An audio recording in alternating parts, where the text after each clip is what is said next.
نماز کی 9 شرطیں ہیں، اس سے کیا مراد ہے؟ شرط کس کو کہا جاتا ہے؟ سب سے پہلے یہ سمجھ لیں کہ اس کی جمع ہے شروط، جو اس کتاب کا نام ہے۔ اس کتاب کا کیا نام ہے؟ شروط۔ اور شروط جمع ہے شرط کی۔ اور شرط کس کو کہتے ہیں؟ شرط کا لغوی معنی ہوتا ہے علامت، کسی چیز کی پہچان، علامہ۔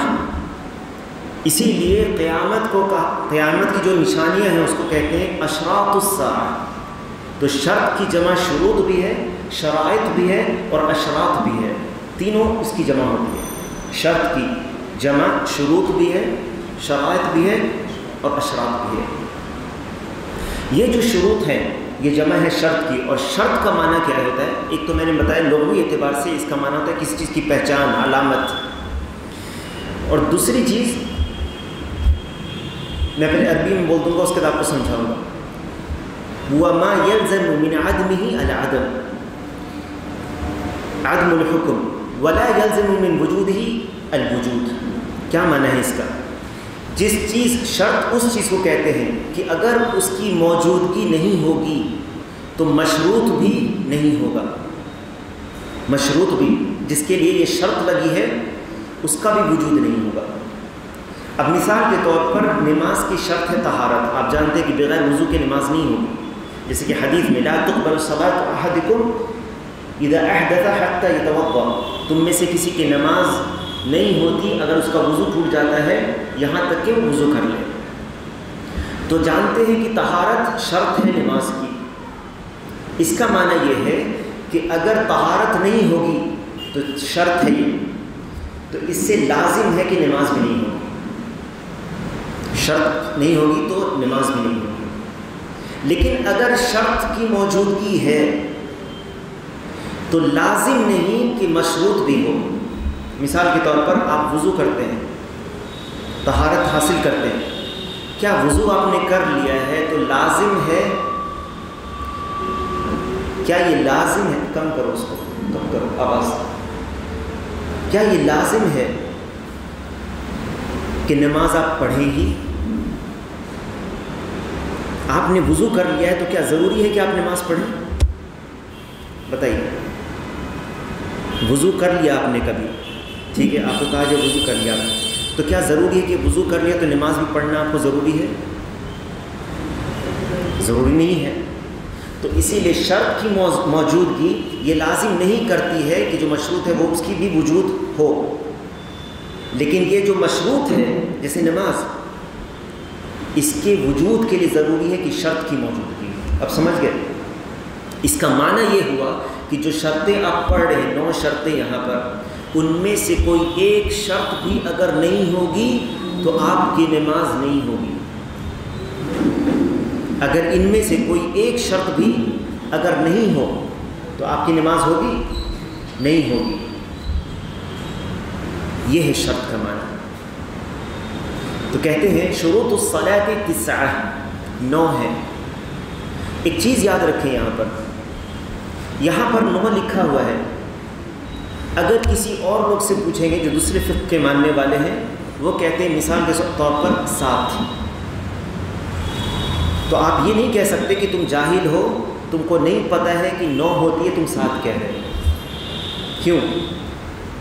اس لیے کہ جو شروط ہے نا، اس طرح سے کہ 9 بیان کیا گیا، علماء جب بیان کرتے ہیں تو سمجھنے کے لیے آسانی ہو، جیسے آپ لوگ کو سمجھنے میں آسانی ہوگی اس کو انشاءاللہ، کہ کس طرح سے اس کو سمجھنے میں آسانی ہے، اس کو بیان کیا جب اس طرح سے کتابوں میں لکھا رہے کہ 9 شرطیں ہیں اس کی، یا آپ کو طہارت میں آئیں گی 10 شرطیں ہیں اس کی، تو وہاں پر جو مقصد ہوتا ہے وہ علماء نے جو قرآن و سنت کی نصوص یعنی قرآن کی آیات اور احادیث پر جو غور کیا تو اس سے مسائل کو اخذ کیا اور اس کو نمبر دے دیا کہ یہ پہلا، دوسرا، تیسرا، چوتھا، اس طرح سے۔ اور بعض دفعہ ایسے ہوتا ہے کہ بعض شرطوں کو ضم کر دیا جاتا ہے۔ مثال کے طور پر عقل مند ہونا اور بالغ ہونا، یہ 2 الگ الگ شرطیں ہیں، لیکن دونوں کو ضم بھی کر دیا جا سکتا ہے۔ جیسے روزے کی شرط میں مکلف ہونا، مکلف کوئی شخص ہے، اس کا مطلب وہ عقل مند بھی ہے اور بالغ بھی ہے، کیونکہ بچے پر روزہ فرض نہیں ہے۔ تو کسی کتاب میں مکلف لکھا ہے اور کسی میں بالغ اور عقل مند لکھا ہے، تو یہ دونوں ایک دوسرے کے تضاد نہیں ہے، ایک دوسرے کے مخالف نہیں ہے۔ اب جیسے یہاں پر اس کتاب میں آئے گا طہارت، طہارت نجاست سے طہارت، اور دوسرا ہے رفع الحدث، ناپاکی کی حالت نہیں ہونا۔ بعض کتابوں میں آپ کو ملے گا صرف طہارت، تو طہارت میں دو چیزیں آتی ہیں، ایک جسم، کپڑا اور جگہ کی طہارت، اور دوسرا کہ ناپاکی کی حالت نہیں ہونا۔ تو اگر کوئی ساتھ کہتا ہے اس سے مراد یہ داخل کر دیتا ہے ایک دوسرے کے اندر، تو ایک دوسرے کے اختلاف کا سبب نہیں بننا چاہیے، اور یہ نہیں کہنا چاہیے کہ نہیں اتنا ہے، وہ بولتا نہیں اتنا ہے۔ تو ان مسائل میں گنجائش ہے، اس کو کہتے ہیں شرح الصدر، دل کو کشادہ رکھیں ان مسائل میں، ٹھیک ہے نا۔ کہتے ہیں تسعہ،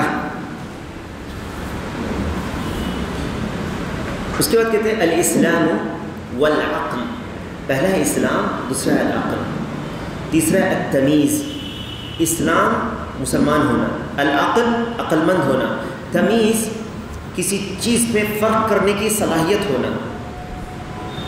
بچہ ہے، مسلمان ہے، عقل مند بھی ہے، لیکن اتنا چھوٹا ہے کہ ابھی صلاحیت نہیں ہے اس کو دو چیزوں میں تمیز کرنے کی۔ آپ دیکھیں گے کہ کبھی چپل پہنتا ہے تو الٹے پیر کی پہن لیتا ہے، کھانا کھاتا ہے تو الٹے ہاتھ سے کھا لیتا ہے، جبکہ آپ نے بولا ہے سیدھے ہاتھ سے، تو اس کو ابھی صلاحیت نہیں ہوئی ہے، ٹھیک ہے۔ بہت زیادہ عمر ہو گئی ہے کسی کی، 70 80 سال 85 سال 90 سال، اور کبھی کسی کو کچھ بول دیتے ہیں، کسی کے سامنے کچھ بول دینا ہے نا، تو یہ ابھی صلاحیت ختم ہو گئی ہے تمیز کرنے کی۔ رفع الحدث، رفع الحدث کا معنی، حدث کہتے ہیں جسم کی وہ حالت جس میں نماز پڑھنا جائز نہیں ہے، یا تو وہ بغیر وضو کی حالت ہو یا جنابت کی حالت ہو۔ تو حدث دو قسم کا ہے، حدث اکبر جو بڑا حدث ہے، جو جنابت کی حالت ہے، عورت کا نفاس کی حالت میں ہونا، حیض کی حالت میں ہونا، جنابت کی حالت میں ہونا، یہ حدث اکبر ہے، اس کے لیے غسل ضروری ہے۔ اور دوسرا ہے حدث اصغر جو وضو ٹوٹتا ہے، جس سے غسل واجب نہیں آتا لیکن وضو کرنا واجب ہوتا ہے نماز پڑھنے کے لیے۔ تو یہ حدث کی جو حالت ہے، آئے گا آگے آ رہا ہے اس کی تفصیل، اس کو ختم کرنا ضروری ہے، حدث کی حالت نہ ہو۔ رفع الحدث وازالۃ النجاسہ، ازالۃ النجاسہ کا معنی کیا ہے؟ نجاست کو ہٹانا، نجاست کپڑے میں لگی ہو یا بدن پر لگی ہو یا جگہ پر لگی ہو، اس کو صاف کرنا، ہٹانا ضروری ہے نماز کے لیے۔ وستر العورہ، عورہ کہتے ہیں وہ حصہ جسم کا جس کو چھپانا ضروری ہے لوگوں کے سامنے یا نماز کی حالت میں۔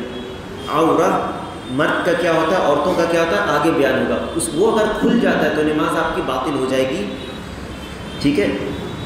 ودخول الوقت، وقت کا داخل ہونا، واستقبال القبلہ، قبلہ رخ ہونا، قبلہ رخ ہونا، والنیہ اور نیت، یہ 9 چیزیں ہیں۔ یہاں پر جتنے لوگ ہیں جن کو یاد ہو سکتا ہے وہ آپ یاد کر لیں، کیونکہ آج پورا درس مکمل نہیں ہو سکتا، کیونکہ یہ تفصیل طلب چیزیں ہیں، اس میں تفصیل آئیں گی، لیکن انشاءاللہ اللہ سے مدد مانگتے ہوئے جتنا ہو سکتا ہے وہ بیان ہوگا اگلے درس میں انشاءاللہ۔ اگلے درس تک آپ لوگ یاد کر لیں، یہ 9 چیزیں، صرف 9 جو پوائنٹس ہیں یہ یاد کر لیں۔ اگلے درس میں ہم لوگ آگے بڑھیں گے تو اس میں آگے آئے گا، پھر ہم آخری جو درس ہوگا اس کا، اگر اگلا درس آخری ہوا اس کتاب کا انشاءاللہ، تو آخر میں جو انہوں نے بیان کیا ہے اس سے آپ فوراً پہچان لیں گے کہ نماز کی حالت میں کیا ہونے سے نماز نہیں ہوگی، یہ نماز دہرانا پڑے گا یا رکعت دہرانی پڑے گی یا سجدہ سہو کرنا ہے یا نہیں کرنا ہے۔ کہتے ہیں الشرط الاول، پہلی شرط اسلام یعنی مسلمان ہونا، اور اس کی ضد ہے، یعنی اس کا ضد کفر ہے۔ یہاں پر مسلمان ہونا شرط ہے، یہ کیا ہے؟ شرط ہے۔ اور اگر کوئی شخص کافر ہے تو آپ اس کو نماز پڑھنے کے لیے کہیں گے؟ اگر وہ نماز پڑھتا ہے تو کیا اس کی نماز قبول ہوگی؟ نہیں قبول ہوگی۔ تو یہ شرط ہو گیا۔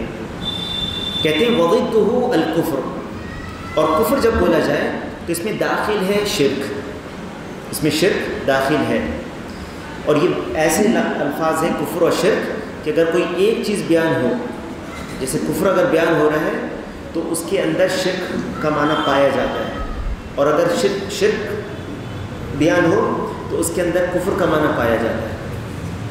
شیخ کہتے ہیں وضدہ الکفر، اس کی ضد کفر ہے، والکافر عملہ مردود، اور کافر کا عمل مردود ہے، اس کا عمل رد کر دیا جاتا ہے، اس کا عمل قبول نہیں ہوگا اللہ کے۔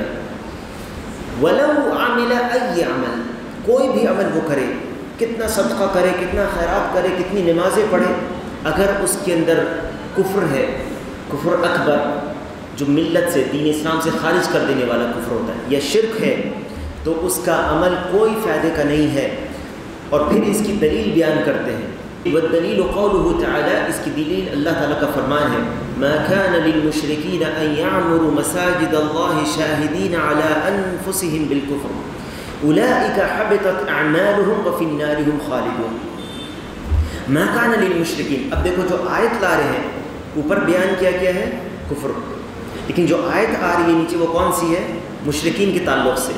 تو کیا پتہ چلا کہ کفر کی قسم میں سے شرک بھی ہے نا، شرک مشرکین جو ہیں وہ کافر ہے، ان کا عمل بھی مردود ہے، اللہ کے یہاں قبول نہیں ہوگا۔ اور اس آیت میں بھی اس کی دلیل ہے کہ مشرکین کافر ہیں۔ دیکھو، ما كان للمشركين ان يعمروا مساجد الله شاهدين على انفسهم بالكفر، لائق نہیں کہ مشرکین اللہ کی مسجدوں کو آباد کریں۔ جو لوگ کعبہ کی دیکھ بھال کرتے تھے، قریش، وہ کیا بت پرستی کرتے تھے؟ نبی علیہ الصلوۃ والسلام کی بعثت جس وقت ہوئی تو اس وقت قریش اس کے والی تھے، دیکھ بھال کرتے تھے کعبہ کو۔ تو لائق نہیں کہ مشرکین اللہ کی مسجدوں کو آباد کریں، اس کی دیکھ بھال کریں، اس کو آباد کریں۔ وہ اپنے اوپر کفر کے خود گواہ ہیں، شاہدین علی انفسہم بالکفر، اپنے اوپر وہ خود کفر کے گواہ ہیں۔ اولئک حبطت اعمالہم، یہ شاہد ہے، شاہد جو اصل بات ہے جس کے تعلق سے یہ دلیل لائی جا رہی ہے۔ اولئک حبطت اعمالہم، یہ وہ لوگ ہیں جن کے عمل حبط ہو گئے، حبط رائے گاں، برباد ہو گئے، غارت ہو گئے، غارت و اکارت ہو گئے۔ وفی النار ہم خالدون، اور یہ ہمیشہ آگ میں رہیں گے، والعیاذ باللہ۔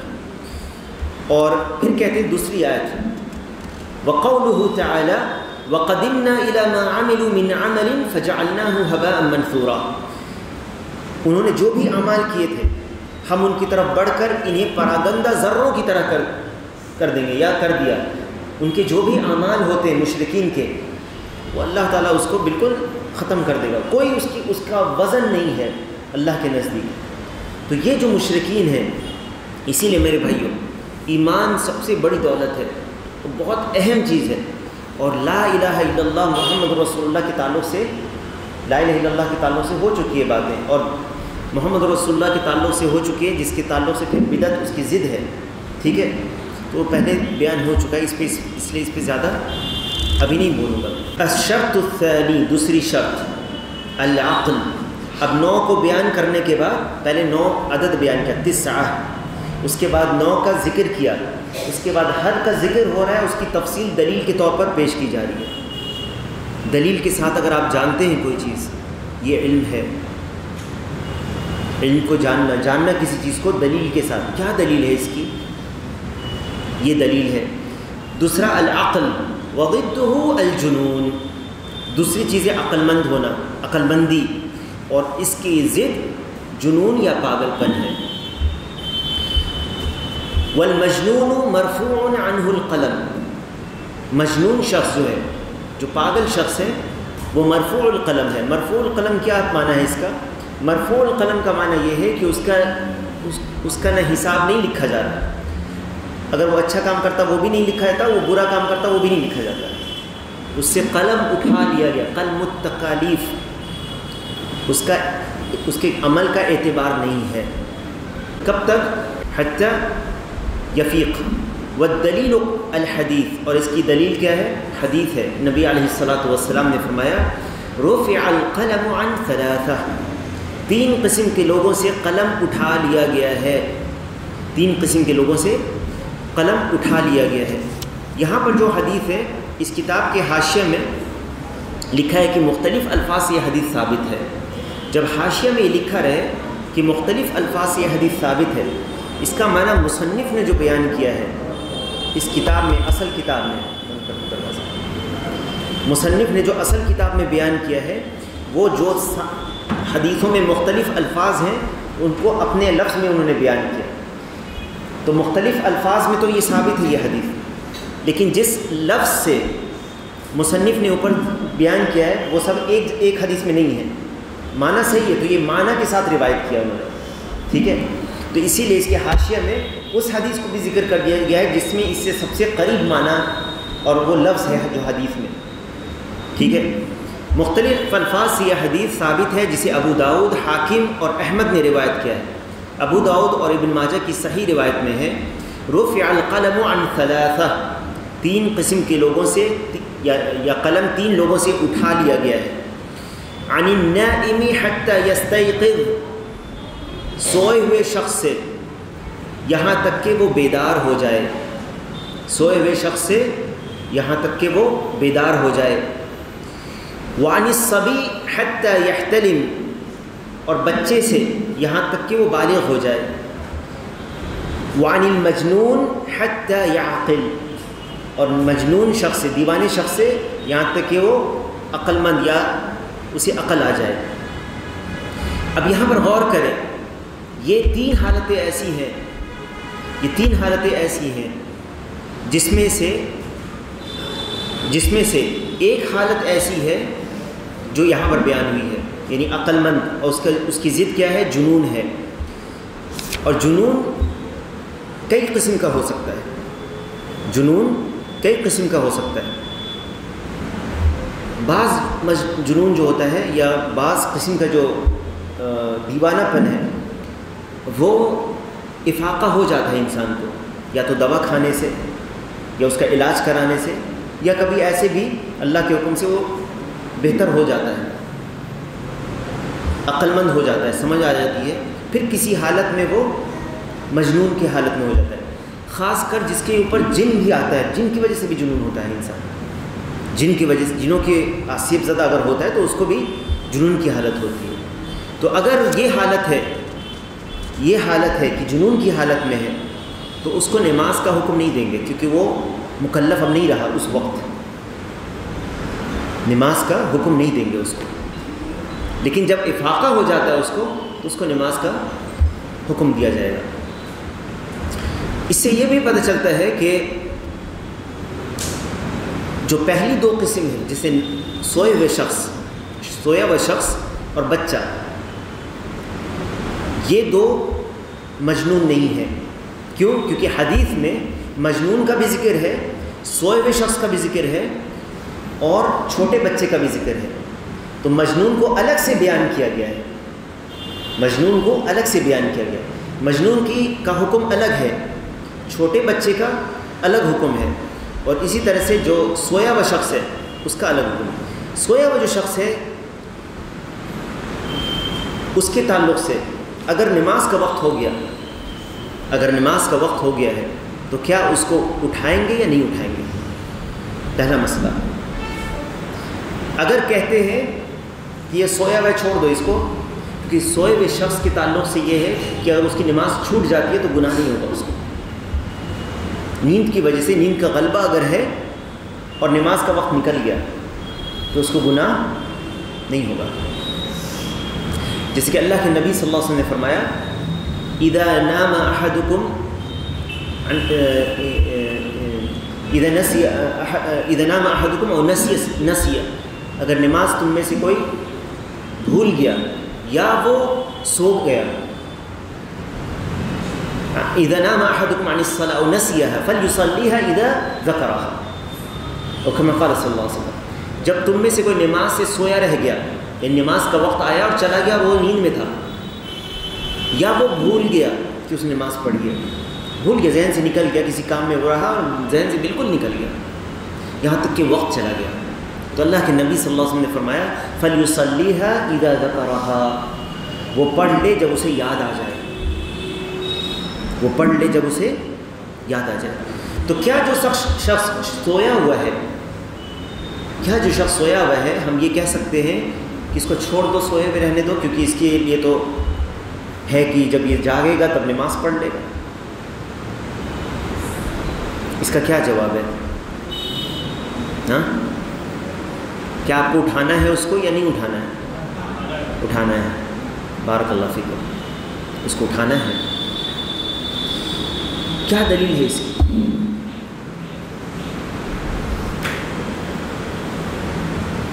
اس کو اٹھانا ہے، اس کی کیا دلیل ہے؟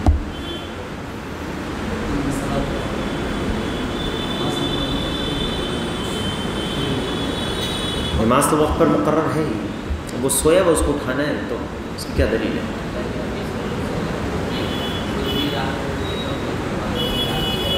بارک اللہ فیکم.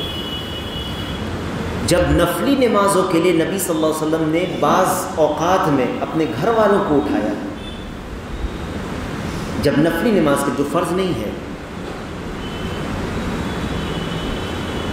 لیلۃ القدر کے لیے ہے نا، جب بعض نفلی نمازوں کے لیے نبی صلی اللہ علیہ وسلم نے اٹھایا تو فرض نماز کے بارے میں آپ کیا کہیں گے؟ نفلی نماز تو کوئی چھوڑ دیتا ہے اس کو گناہ نہیں ہوگا، اور آپ کو بھی گناہ نہیں ہے اگر آپ نے نہیں اٹھایا. لیکن فرض نماز جو ہے یہ پہلی چیز. دوسری چیز، اللہ کے نبی صلی اللہ علیہ وسلم نے فرمایا، جیسے کہ آگے آ رہا ہے، مروا ابناءکم بالصلاۃ لسبع، اپنی اولاد کو نماز کا حکم دو جب وہ 7 سال کے ہوں. کیا اس میں فجر کی نماز داخل ہے کہ نہیں؟ داخل ہے. اس میں تو تقسیم الگ نہیں کیا گیا کسی نماز کو. فجر کی نماز بھی داخل ہے. اور غالباً بچے کی نیند بہت یہ ہوتی ہے، گہری ہوتی ہے، اور فجر کے وقت اور زیادہ گہری ہوتی ہے. تو کیا فجر کے وقت اٹھائیں گے کہ نہیں؟ تو جب بچے کو 7 سال کی عمر کے بچے کو اٹھانے کا حکم ہے، جب 7 سال کا ہو جائے تو اب آپ کو اٹھانا ہے اس بچے کو، فجر کے لیے بھی اور باقی نمازوں کے لیے بھی. تو ان کے بارے میں کیا کہیں گے جو بڑے ہیں اور جن کے اوپر نماز فرض ہے؟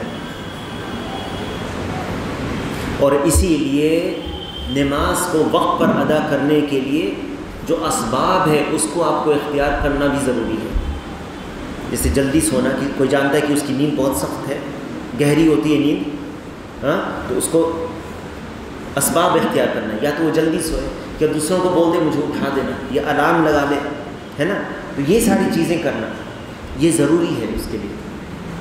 کیوں؟ ما لا يتم الواجب الا به فهو واجب. یہ قاعدہ ہے شریعت کا. جو چیز کسی واجب کو پورا کرنے کے لیے ضروری ہوتی ہے وہ بھی واجب ہو جاتی ہے. تو اسباب اختیار کرنے میں یہ ہے. اور اگر وہ شخص سویا رہ گیا اور آپ کے لیے، آپ گھر میں ہیں، ذمہ دار ہیں آپ، یا آپ ہاسٹل میں رہتے ہیں، آپ کا دوست ہے، آپ کو اٹھانا ہے نماز کے لیے اس کو. ٹھیک ہے. ایک بار وہ اٹھ جاتا ہے پھر آپ نے کام کر دیا. ایک بار وہ اٹھ گیا، ہاں، تو وہ آپ نے اس کا کام کر دیا. اب آپ کے لیے یہ نہیں کہ آپ بیٹھے رہیں اس کو لے کر زبردستی، ہاں، تو آپ نے کام کر دیا. رفع القلم عن 3، 3 قسم کے لوگوں سے قلم اٹھا لیا گیا، یعنی قلم التکلیف. ان کے لیے لکھا نہیں جاتا ان کے خلاف بھی گناہ، اور نہ ہی ان کی. اپنے بچوں کو نماز کا حکم دو جب وہ 7 سال کے ہو جائیں. تیسری شرط تمیز. تمیز یعنی صحیح اور غلط کے مابین فرق کرنے والا ہونا، اور اس کی غالباً جو عمر ہوتی ہے وہ 7 سال ہے. تمیز غالباً جو ہے بچے کو 7 سال میں آ جاتی ہے کہ وہ سمجھ سکتا ہے، فرق کر سکتا ہے کہ یہ صحیح ہے یہ غلط ہے. اور آپ دیکھ سکتے ہیں چھوٹا بچہ ہے، اس کو اپنے جسم اور اپنے کپڑے کا خیال نہیں رہتا ہے نا. وہ اپنا کپڑا بھی اتار کر لوگوں کے سامنے بھاگ سکتا ہے، لیکن جب تھوڑا ہوش مند ہوتا ہے، عقل مند ہو جاتا ہے، تو اپنے صدر کو چھپاتا ہے. اور جو وہ سمجھتے ہیں باہر کے لوگوں کے سامنے جانا ہے یا نہیں جانا ہے. آپ اس کو بولتے ہیں کوئی کام کرنے تو کرتا ہے، نہیں کرنے کہتے تو نہیں کرتا. تو یہ جو تمیز ہے فرق کرنے والا، اور عام طور پر اگر آپ آسانی سے سمجھیں تو دیکھیں کہ وہ اپنے چپل کو سیدھا پہنتا ہے یا الٹا پہنتا ہے. ایک مثال ہے یہ صرف، ٹھیک ہے، ایک مثال ہے یہ. اور اگر لکھنے کے لیے آپ دیتے ہیں کچھ لکھنے کے لیے تو نمبر کو یا حروف کو وہ الٹا نہیں لکھتا ہے. آپ نے دیکھا ہوگا بچوں کو الٹا لکھتے ہیں کہ آپ اس کو آئینے میں دیکھیں گے تب وہ سیدھا لگے گا. دیکھا ہے آپ نے؟ جب وہ الٹا لکھیں تو سن تمیز تک نہیں پہنچے. جب وہ سیدھا لکھنے لگے تو سن تمیز، اور غالباً یہ 7 سال میں آ جاتی ہے. بعض بچوں میں پہلے بھی آ جاتی ہے، بعض بچوں میں 6 سال میں بھی آ جاتی ہے، بعض میں 7-8 سال میں بھی آتی ہے. لیکن اصل یہ ہے کہ عام طور پر 7 سال میں بچے ممیز ہو جاتے ہیں. 7 سال میں بچے ممیز ہو جاتے ہیں، وہ فرق کرنا ان کو آ جاتا ہے. اللہ کے نبی صلی اللہ علیہ وسلم نے کہا مروا ابناءکم للصلاۃ لسبع، اپنی اولاد کو، اپنے بچوں کو نماز کا حکم دو جب وہ 7 سال کے ہو جائیں. نبی صلی اللہ علیہ وسلم کا جو حکم ہے والدین کے لیے کہ نماز کا حکم دو، اس میں ساری فرض نمازیں ہیں، اس میں فرض نمازیں ہیں. اس کا حکم آپ کم سے کم پہلے دیں. اور یہاں پر 2 حکم ہیں. پہلا حکم اللہ کے نبی صلی اللہ علیہ وسلم نے آپ کو کہا ہے، اے والد یا والدہ اس لڑکے کی، مروا ابناءکم، یعنی تم کو حکم اللہ کے رسول دے رہے ہیں کہ تم حکم دو اپنے بچوں کو، یعنی تم اس کے ذمہ دار ہو، تمہارے اوپر ذمہ داری ہے، تم سے خطاب ہے. تم حکم دو اپنے بچوں کو. اور یہ جو بچوں کو حکم تم دے رہے ہو وہ کیا ہے؟ یہ سبیل الاستحباب، یہ استحباب ہے نا. ابھی میں بتاتا ہوں کیا ہے. آپ کو حکم دے رہا ہے، آپ کو حکم دینا ہے. بچے کو آپ حکم دے رہے ہیں کہ تم نماز پڑھو. جب 7 سال کا بچہ ہو جائے تو اس کو نماز کا حکم دیں. فجر کیا ہوئی؟ فجر، ظہر، ساری نمازوں کا جو فرض نمازیں ہیں. بچہ کبھی گہری نیند میں ہو، کبھی چھوڑ دے تو چھوڑ دو. اس کا معنی یہ نہیں ہے کہ 7 سال کا جس دن سے ہوا اور فجر میں اگر نہیں اٹھا کسی دن تو آپ اس کے اوپر لے جا رہے ہیں، پانی میں ڈبا رہے ہیں. نہیں، اس کو کبھی چھوڑ دو. اس کو بولا حکم تم کو ضرور دینا ہے. تم کو حکم دینا ہے کہ نہیں دینا ہے؟ دینا ہے. کسی دن وہ چلا گیا کھیلنے کے لیے اور اس کے بعد آتا ہے 8 سال کا ہے، 9 سال کا ہے. کہاں چلے گئے تھے؟ دوستوں کے ساتھ کھیلنے چلے گئے تھے. کیوں نہیں آئے نماز پڑھنے؟ میں نے تو بلایا تھا تم کو. تو وہ دوست بلا رہا تھا، چلے گئے. کیا کرنا چاہیے؟ آہستہ سے ایک تھپڑ لگانا چاہیے، یا کس کے ایک تھپڑ لگانا چاہیے، یا چھوڑ دینا چاہیے. آہستہ سے لگانا چاہیے اور ہلکے سے لگانا چاہیے. لگاتے ہیں آپ؟ نہیں لگانا چاہیے، چھوڑ دینا چاہیے.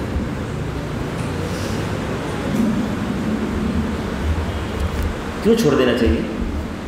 ابھی میں نے کہا 8 یا 9 سال کا بچہ ہے، ابھی آپ کو حکم نہیں ہے مارنے کا نماز کے لیے.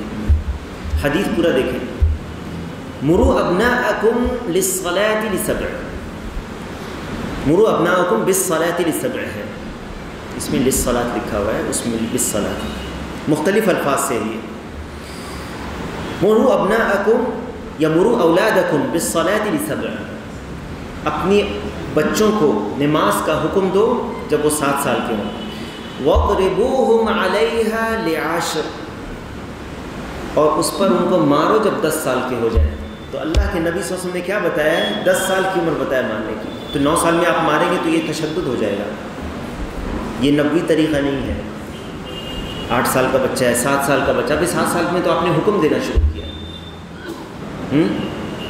ہم لوگ جب بچے تھے تو اتنا جلدی مان لیتے تھے. تو ان کو بھی وقت دیں، اور یہ بہترین طریقہ ہے تربیت کا. جب 7 سال کا بچہ ہو اس وقت اس کو حکم دو. تم حکم دیتے ہو، کسی وقت آتا ہے، کسی وقت چلا جاتا ہے کھیلنے کے لیے، کسی وقت نہیں پڑھتا ہے، تھوڑا نرمی کرو وہاں پر، لیکن حکم تم کو دینا ہے. بار بار تم جب حکم دو گے تو آہستہ آہستہ تمہارے ساتھ آئے گا نماز پڑھنے کے لیے، تمہارے ساتھ آتا رہے گا. اور اس کو دیکھتے رہو کہ وہ نماز سے قریب آتا جائے. 7 سال کا ہے، دن میں 2 بار کبھی پڑھا، کبھی 3 بار پڑھا. ہاں 8 سال کا ہوا تو ایسا نہیں ہو کہ پہلے 2 بار پڑھتا تھا تو اب 1 بار پڑھ رہا ہے. تو یہ تربیت کریں اس کی اچھی طرح سے. ٹھیک ہے. جمعہ میں ساتھ لے کر کے جائیں، جمعہ میں، اور فرض نمازوں میں جو آپ مسجد میں پڑھتے ہیں اس کو ساتھ لے کر جائیں. اس سے ایک چیز اور پتہ چلتی ہے کہ جو چھوٹے بچے ہیں ان کو مسجد میں لانے کا حکم نہیں ہے. اور اگر کوئی اپنے 5 سال کے بچے کو مسجد میں لا رہا ہے کہ میں اس کی تربیت کروں گا 5 سال کی عمر سے، تو یہ ہم کہیں گے کیا؟ یہ خلاف سنت ہے. تربیت کا حکم آپ کو کب سے آ رہا ہے؟ 7 سال سے. اور آپ سمجھ رہے کہ ہم سنت سے بڑھ کے 2 سال پہلے سے تربیت کریں گے. وہ بچہ بیچارہ ابھی جانتا بھی نہیں ہے کہ طہارت کیا ہوتی ہے، اور صفوں میں دوڑنا ہے، دوڑ کر کے کس کی صف اور نماز کو خراب کرنا ہے. آپ جو ہے چھوٹے چھوٹے بچوں کو لے کے آ رہے ہیں، ایک 2 سال کا، ایک 3 سال کا، پیچھے سے ایک 4 سال کا. تو کیا ہوگا؟ مسجد میں تشویش ہوگی. ٹھیک ہے. مجبوری الگ بات ہوتی ہے. مجبوری جیسے عورتیں نماز پڑھنے چاہتی ہیں، ان کے ساتھ بچے ہیں، اس کو لانا ہے وہاں پر. اسی لیے اللہ کے نبی صلی اللہ علیہ وسلم چاہتے تھے کہ کبھی نماز کو لمبی پڑھیں، لیکن بچے کے رونے کی آواز کی وجہ سے نماز آپ تخفیف کر دیتے تھے. اس میں اس کی ماں کو تکلیف اور پریشانی نہیں ہے، اس کی رحمت، نبی صلی اللہ علیہ وسلم رحمت للعالمین تھے. تو اسی لیے تخفیف کر دیا کہ بچے کی وجہ سے ماں کو بھی تکلیف نہیں ہے. تو چھوٹے بچوں کو کبھی ایسی اگر ہوگی کہ بچے دوڑ کر چلے آئے مسجد میں، کوئی حرج نہیں. نبی علیہ الصلوۃ والسلام کے پاس حسن اور حسین رضی اللہ عنہما آ جاتے تھے مسجد میں، کوئی حرج نہیں ہے اس میں. اور اسی طرح سے بعض صحابیہ لے کر آتی تھیں بچوں کو، یا بعض بچے آتے تھے مسجد میں. لیکن آپ اس کو نہیں حکم دیں گے اس وقت، 4 سال کا ہے، 5 سال کا ہے، اس وقت آپ حکم دے رہے چلو ہم لوگ نماز پڑھنے چلیں گے. وہ خود آپ کے ساتھ لٹک کر آ جاتا ہے تو یہ الگ مسئلہ ہے. پھر آپ کو دیکھنا ہے کہ کیا اس کو رکھنا مناسب ہوگا یا نہیں ہوگا. آپ سمجھ رہے ہیں فرق؟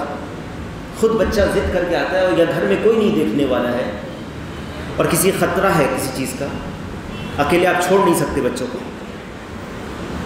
تب الگ بات ہے کہ آپ اس کو لے کر آ جائیں. لیکن آپ اس کو حکم دیں مستقل طور پر، یہ 7 سال کی عمر ہے مسجد میں آنے کے لیے، فرض نماز کی بات ہو رہی ہے. ورنہ عیدین کی نماز میں عورتیں اور بچے کو لے کر آئیں.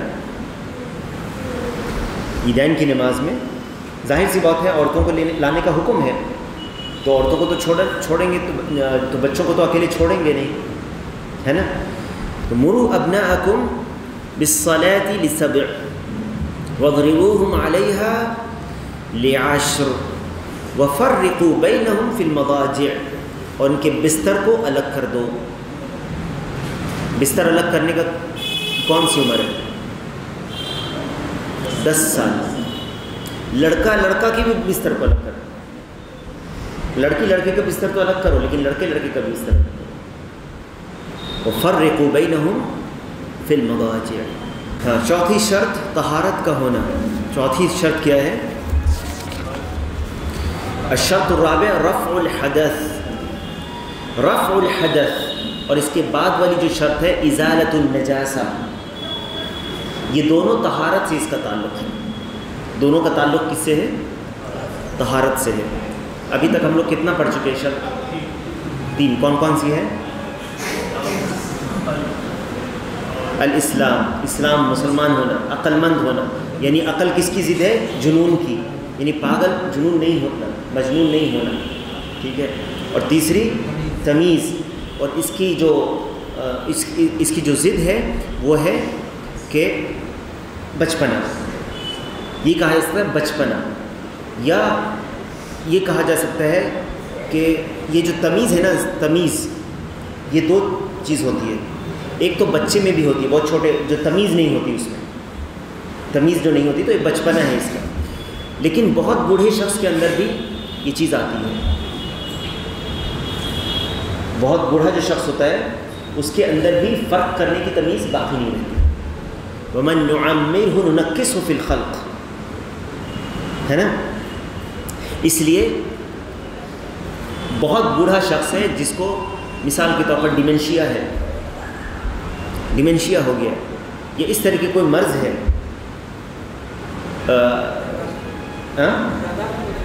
ہاں, تو اس پہ بھی آپ نماز کا اس کو حکم نہیں دیں گے.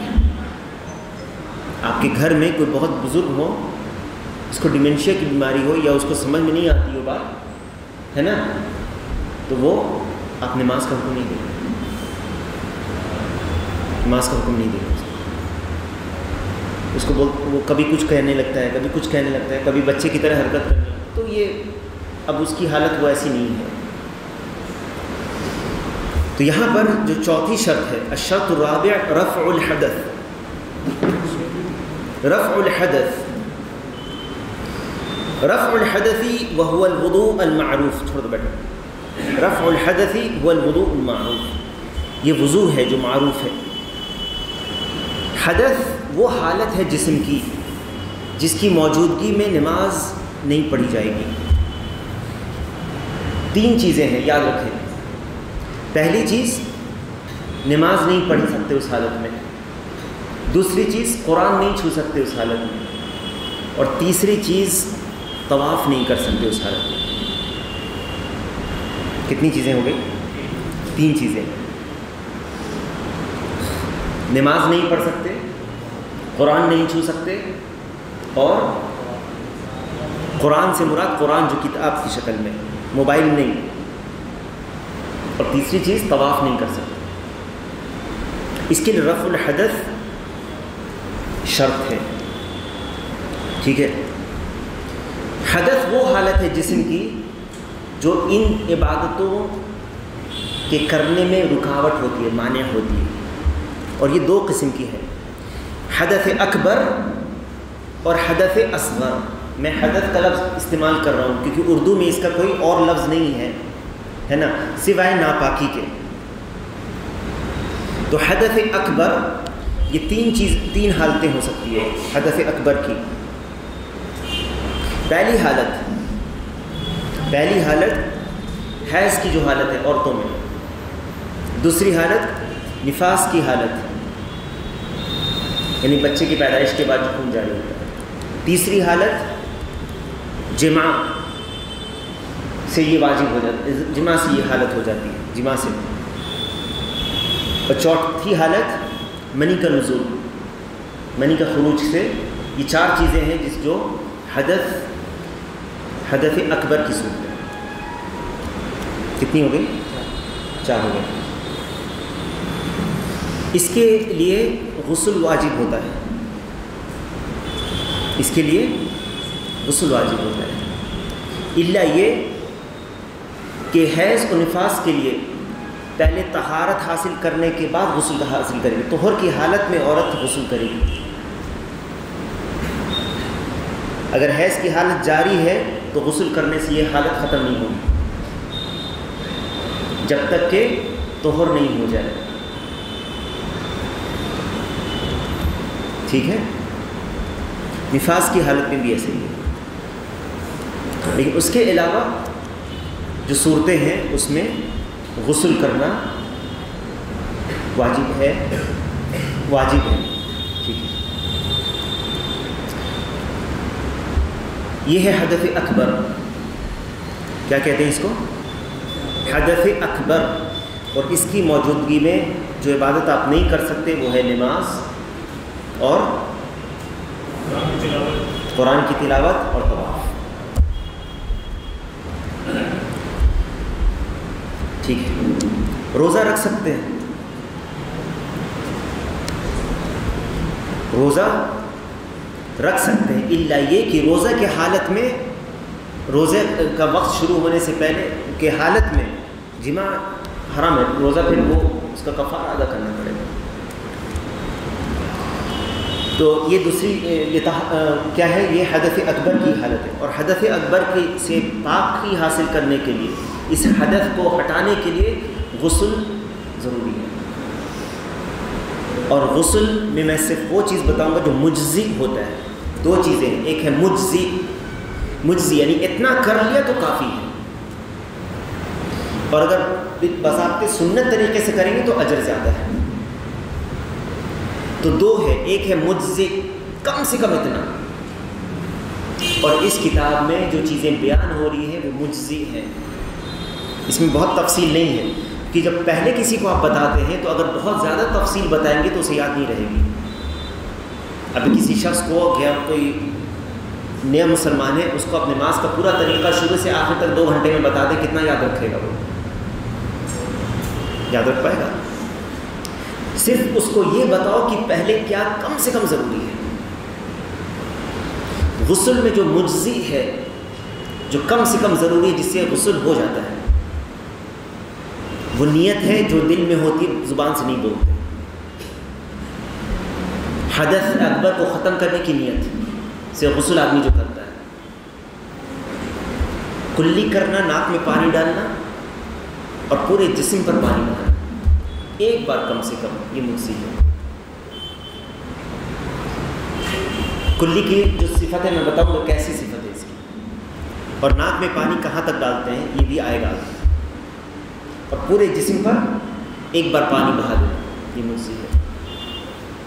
اور پھر سنت طریقہ ہے کہ جو شرمگاہ کو دھونا، وضو کرنا سوائے پیر کے، اور سر پر 3 لب پانی ڈالنا، پھر پورے جسم پر پانی ڈالنا، پھر آخر میں پاؤں دھونا، وہ سنت طریقہ ہے، وہ بہتر ہے، اس میں اجر زیادہ ہے سنت کی مطابق اتباع کرنے پر۔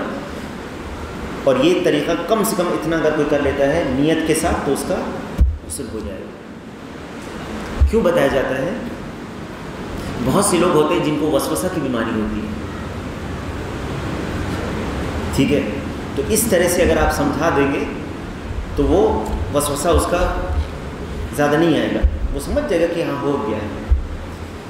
کہتے ہیں ورفع الحدث هو الوضوء المعروف، کیونکہ نماز کا تعلق ہے تو وضو بیان کر رہے ہیں، وهو الوضوء المعروف، یہ وضو ہے جو معروف ہے، اور حدث وضو توڑنے والی چیزوں کو یہاں پہ بیان کر رہے ہیں۔ وموجبه الحدث، وضو کو واجب کرنے والی چیز کیا ہے؟ حدث، جس سے وضو ٹوٹ جاتا ہے۔ آگے آ رہا ہے کن چیزوں سے وضو ٹوٹ جاتا ہے، لیکن اس کی کتنی شرطیں ہیں وضو کی؟ 10۔ ابھی ہم لوگ نماز کی شرطوں میں تھے، 9 شرطیں ہیں نماز کی، جس میں سے چوتھی شرط میں ہم لوگ سائڈ میں اب طہارت کا معاملہ لے رہے ہیں، طہارت کا کر کے واپس آ جائیں گے پھر اس پہ 5ویں شرط میں، ٹھیک ہے؟ تو سمجھے کہ ایک بائی پاس ہے جس میں آ کر ہم لوگ پہلے طہارت کو سمجھ رہے ہیں تاکہ واپس ادھر آ جائیں، سمجھ گئے؟ اس کی وضو کی 10 شرطیں ہیں، بہت آسان ہے، 3 آپ لوگ پہلے پڑھ چکے ہیں۔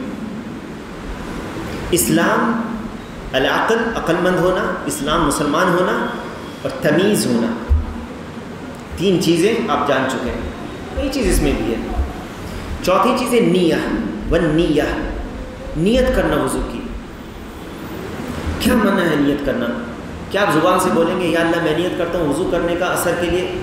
نہیں، یہ بدعت ہے، ثابت نہیں اللہ کے نبی صلی اللہ علیہ وسلم سے کہ آپ نے زبانی نیت کی وضو کی یا کسی عبادت کی۔ نیت ہوتا ہے دل کا ارادہ جس کے لیے آپ آئے ہیں، آپ نے پانی لیا ہے، اذان کی آواز سنی ہے، کہ آپ کی نیت ہے، کیونکہ آپ سے اگر پوچھا جائے کہ آپ کیا کریں گے، کیا کرنے جا رہے ہیں، تو آپ کا جواب ہوگا وضو، اس کا معنی آپ کی نیت ہے۔ اگر آپ سے کوئی پوچھے ویسی حالت میں کہ آپ کیا کرنے جا رہے ہیں، تو اگر آپ کا جواب ہوتا ہے وضو، تو اس کا معنی آپ کی نیت ہے۔ اور نیت کا معاملہ آسان ہے، اس میں تشدد نہیں کرنا چاہیے جیسے بعض لوگ کرتے ہیں۔ بعض لوگ نماز کی اللہ رحم کرے، بعض لوگ جو ہے نماز نیت توڑتے ہیں پھر بناتے ہیں، پھر توڑتے ہیں پھر بناتے ہیں، کیوں شک آتا ہے کہ نیت ٹھیک ہوئی کہ نہیں ہوئی، تو شیطان وسوسہ دلاتا ہے یہاں پر۔ ان چیزوں کو سیکھنے سے وسوسہ بھی کم ہوگا انشاءاللہ، کیونکہ آپ سمجھ جائیں گے کہ کس میں کیا کرنا ہے۔ نیت کا معاملہ بڑا آسان ہے، آپ نے نیت کی ہے کہ نماز کے لیے آپ جا رہے ہیں، بس انما الاعمال بالنیات، وَإِنَّمَا لِكُلِّ امْرِئٍ مَا نَوَىٰ فَمَنْ كَانَتْ هِجْرَتُهُ إِلَى اللَّهِ وَرَسُولِهِ فَهِجْرَتُهُ إِلَى اللَّهِ وَرَسُولِهِ وَمَنْ كَانَتْ هِجْرَتُهُ لِدُنْيَا يُصِيبُهَا وَامْرَأَةٍ يَنكِحُهَا فَهِجْرَتُهُ إِلَىٰ مَا هَاجَرَ إِلَيْهِ. کوئی شخص زبان سے کہتا ہے کہ میں نیت کرتا ہوں فلاں عورت سے نکاح کرنے کے لیے میں ہجرت کر رہا ہوں، کیا زبان سے وہ بولے گا؟ نہیں، لیکن اس کی نیت ہے جو اللہ تعالیٰ جانتا ہے، اس لیے اللہ نے بیان کیا اس کی نیت ہے کسی عورت سے نکاح کرنے کے لیے، تو اس کے لیے عمل بھی اسی اعتبار سے ہے. تو نیت آپ کی ہے وضو کرنے کی. اب آپ جائیں وضو کریں، اس کے بعد دیکھو واستصحاب حکمها بألا ينوي قطعها حتى تتم الطهارة. استصحاب الحکم کس کو کہتے ہیں؟ استصحاب الحکم کہتے ہیں آپ نے وضو کرنے کی نیت سے شروع کیا نماز، وضو کرنے کی نیت ہے آپ کی. اور استصحاب نیت کا معنی کیا ہے؟ دو چیزیں میں فرق کریں. پہلی چیز ہے کہ کسی عبادت کو یاد رکھنا پورے عمل کے دوران، کسی عبادت کو جو آپ کر رہے ہیں اسے یاد رکھنا پورے عمل کے دوران، یہ استصحاب الذکر ہے، یا اس کو یاد رکھنا پورا. استصحاب کہتے ہیں کسی چیز کو کسی چیز کے ساتھ لگا کر کے اس کو ساتھی بنا لینا آخر تک، شروع سے آخر تک. اور یہ شرط نہیں ہے. کیا معنی ہے؟ کہ کسی عبادت کی نیت کو اپنے ذہن میں ہمیشہ رکھنا یہ شرط نہیں ہے. مثال کے طور پر روزے کی حالت میں کبھی آپ بھول جاتے ہیں کہ آپ نے روزہ رکھا ہے، روزہ ٹوٹ جاتا ہے کیا اس سے؟ نہیں ٹوٹتا. روزے کی حالت میں اگر آپ بھول جائیں کہ میں نے روزہ رکھا ہوا ہے اور بھول کر آپ کچھ کھا پی لیں تو کیا اس سے روزہ ٹوٹ جائے گا؟ ٹوٹے گا کہ نہیں ٹوٹے گا؟ پھر سے سوال دو رہا ہوں. روزے کی حالت میں آپ سو کر اٹھے، آپ بھول گئے، پہلا دن تھا روزہ کا، آپ جاتے ہیں فریج میں کچھ دیکھتے ہیں، اٹھا کے کھا لیتے ہیں، کچھ ٹھنڈا ٹھنڈا محسوس ہوا، ارے روزہ رکھے ہوئے تھے. اب بتائیے روزہ اس دن کا آپ کا ہوگا کہ نہیں ہوگا؟ حدیث میں ہے کہ وہ روزہ کو اپنے جاری رکھے. آپ بھول کر کے کھائے تھے، جان بوجھ کر کے کھائیں گے تو روزہ ٹوٹ جائے گا. جب بھول کر کھائے تو آپ نے عبادت بھول گئے کہ آپ نے عبادت کی حالت میں تھے. تو جب آپ بھول گئے تو یہ شرط نہیں ہے کہ کسی عبادت میں پوری ذہن میں آپ کو ہمیشہ رہے کہ میں یہ کر رہا ہوں. لیکن یہاں پر استصحاب النیہ کا مطلب کیا ہے یا اس کا حکم؟ کہ وہ اس کے توڑنے کی نیت نہ کرے. اسی لیے لکھا ہے واستصحاب حکمها بألا ينوي قطعها حتى تتم الطهارة. یعنی استصحاب نیت ہونا، یعنی بیچ میں نیت نہ توڑے یہاں تک کہ طہارت مکمل کر لے. اب میں اس کی صورت بتا دیتا ہوں. آپ آفس سے آتے ہیں اور عصر کا وقت ابھی باقی ہے، آپ نے وضو کیا نماز پڑھنے کے لیے، اور آپ کے گھر میں کوئی پکارتا ہے کہ کھانا پہلے کھاؤ، تو آپ کیا کرتے ہیں کہ آپ نے وضو شروع کیا تھا نیت سے، آپ نے کلی اور ناک میں پانی ڈالا تھا، چہرہ بھی دھو لیا تھا اور ہاتھ بھی دھو لیا تھا، لیکن جیسے کوئی کسی کا یا فون آ گیا یا کسی کو کوئی ضروری کام آ گیا، کسی نے کہا کہ کھانا رکھا ہوا ہے بعد میں پڑھ لینا، تو آپ کہتے ہیں ٹھیک ہے. تو آپ جو ہے کہتے ہیں اب وضو بعد میں کریں. آپ نے وضو چھوڑ دیا، آپ سے پوچھا کیا کر رہے تھے؟ وضو کر رہے تھے. تو وضو مکمل کر لو. تو اب آپ واپس جب لوٹیں گے تو آپ کیا مسح کریں گے اور صرف پیر دھوں گے، یا آپ شروع سے وضو کریں گے؟ شروع سے کریں گے کیونکہ آپ نے وضو توڑنے کی نیت کری. ہاں، کیونکہ آپ نے کیا سوچا کہ آپ بعد میں کریں گے، چھوڑ دو. یہ ہے استصحاب الحکم کہ نیت شروع سے آخر تک ہونی چاہیے جب تک طہارت آپ مکمل نہ کر لیں. جب تک پیر نہ دھو لیں تب تک آپ کی نیت توڑنے کی نہیں ہونی چاہیے.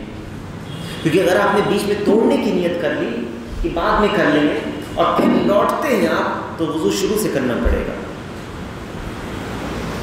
نہیں سمجھ آئی بات؟ آگے سمجھ. ایسا ہوتا ہے کہ نہیں ہوتا ہے؟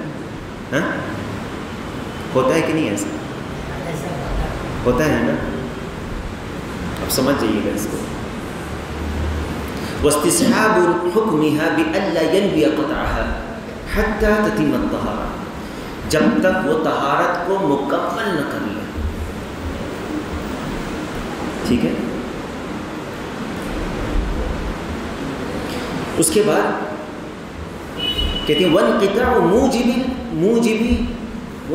موجب، وضو کو واجب کرنے والی جو چیز ہے اس کا رک جانا ضروری ہے.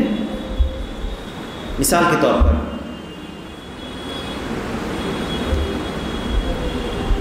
کسی کے پیٹ سے ہوا خارج ہو رہی ہے تو اس وقت وضو نہیں شروع کرے.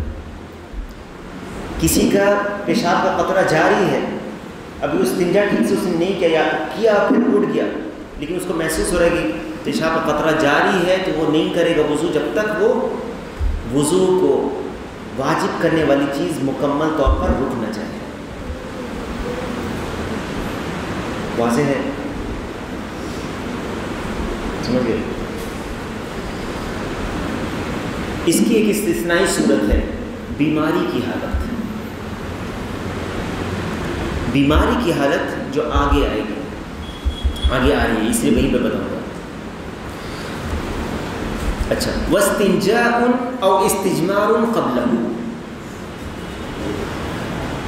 اس کے پہلے استنجا یا استجمار کرنا. استجمار اور استنجا دو لفظ ہیں. استجمار کہتے ہیں پتھر کو استعمال کرنا، اور استنجا کہتے ہیں پانی کو استعمال کرنا استنجا کرنے کے قضاء حاجت کے بعد. پتھر 3 پتھر ہونے چاہیے، کم سے کم 3 پتھر، یا پتھر اگر بڑا ہے اور کوئی اور پتھر نہیں ملا 3 اس کی شاخیں ہونی چاہیے. پتھر وہ ہونا چاہیے جو جاذب ہو، جذب کر لے پیشاب کے قطرے کو، مثال کے طور پر. اور صلبہ نہیں، اس شیشے جیسا نہیں ہونا چاہیے کیونکہ شیشہ جاذب نہیں ہوتا، شیشہ جاذب نہیں ہوتا ہے. اور کوئی محترم چیز نہیں ہونی چاہیے. محترم چیز کا معنی ہے جو ورقہ، کاغذ جس پر لکھتے ہیں وہ نہیں ہونا چاہیے، ٹیشو پیپر نہیں. تو بعض علماء کہتے ہیں کاغذ نہیں ہونا چاہیے جس پہ لکھتے ہیں، ٹھیک ہے، لیکن ٹیشو پیپر اسی کے لیے استعمال ہوتا ہے تو وہ حرج نہیں ہے اس میں، ٹھیک ہے. کسی جانور کی ہڈی یا گوبر نہیں ہونا چاہیے کیونکہ حدیث میں بنا ہے. نجس چیز نہیں ہونی چاہیے. تو گوبر، جو وہ جانور کا گوبر جو نہیں کھایا جاتا، جیسے گدھا، گھریلو گدھا، اس کا گوبر نجس ہے، یا ہڈی سے استنجا نہیں کیا جاتا. اسی طرح سے علماء کہتے ہیں کہ وہ جانور کا حصہ جو جانور سے بھی متصل ہے، لگا ہوا ہے، اس سے استنجا نہیں کرے. ٹھیک ہے، جانور بھی زندہ ہے، اس سے لگا ہوا ہے، جیسے جانور کا اون یا اس کا بال، اس سے استنجا نہ کرے. تو جانور میں لگا ہوا بھی زندہ جانور ہے، ٹھیک ہے.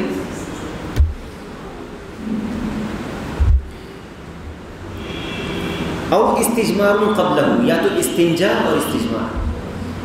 استنجا کے لیے پانی جو ہونا چاہیے وہ پاک ہونا چاہیے، نجس نہیں، پانی پاک ہونا چاہیے.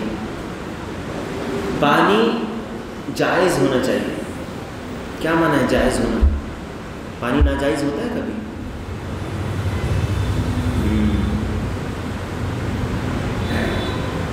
ٹرین پر جا رہے ہو، اندر گئے، واش روم میں پانی نہیں چل رہا ہے، آپ کے پاس جو پانی ہے ختم ہو گیا ہے. دوسرا ٹرین پر جو بیٹھا ہے مسافر، سویا ہے، وہ اس کی بوتل میں پورا پانی بھرا ہوا ہے. اب آپ اس سے بولیں یا چپکے سے نکال لیں اور لے کر کے استنجا کر لیں اس پانی سے، یہ پانی جائز نہیں ہوگا آپ کے. سمجھ میں آ رہی بات؟ یہ سمجھانے کے لیے بتا رہے ہیں. اور نہ ہی اس پانی سے آپ وضو کر سکتے ہیں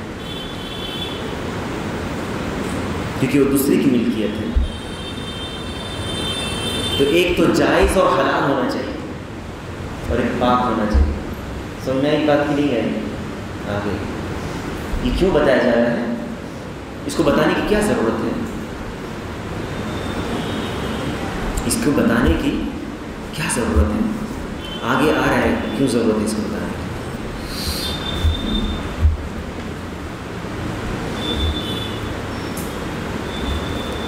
دیکھو کہتے ہیں استنجاء و استجمار قبلہ، استنجا یا استجمار وضو کرنے سے پہلے کرنا. اس کا یہ معنی نہیں ہے کہ جب آپ کو وضو کرنا ہو آپ جائیں استنجا اور استجمار کریں، یہ معنی نہیں ہے. بلکہ معنی یہ ہے کہ اگر آپ نے استنجا کیا ہے، ٹھیک ہے، استنجا کیا، یا وضو کرنے سے پہلے اگر آپ کو ضرورت ہے تب آپ استنجا کریں. ٹھیک ہے، مثال کے طور پر کوئی چیز خارج ہوئی جسم سے، شرمگاہ سے کوئی چیز خارج ہوئی جس کے لیے استنجا ضرور، جیسے مدی کا خروج، تو اب آپ کو استنجا کرنا ہوگا. اور وہ جو چیزیں خارج ہوتی جسم سے وہ دو قسم کی ہوتی ہیں. پہلی وہ جو ملوث اور دوسری غیر ملوث. ملوث وہ جس سے کوئی چیز گندی ہو جائے، جسم سے نکلنے والی چیز. اور غیر ملوث جس سے کوئی گندگی نہیں ہو، جیسے ہوا. تو ہوا کے خروج سے استنجا نہیں ہے. سمجھ میں آ رہی بات؟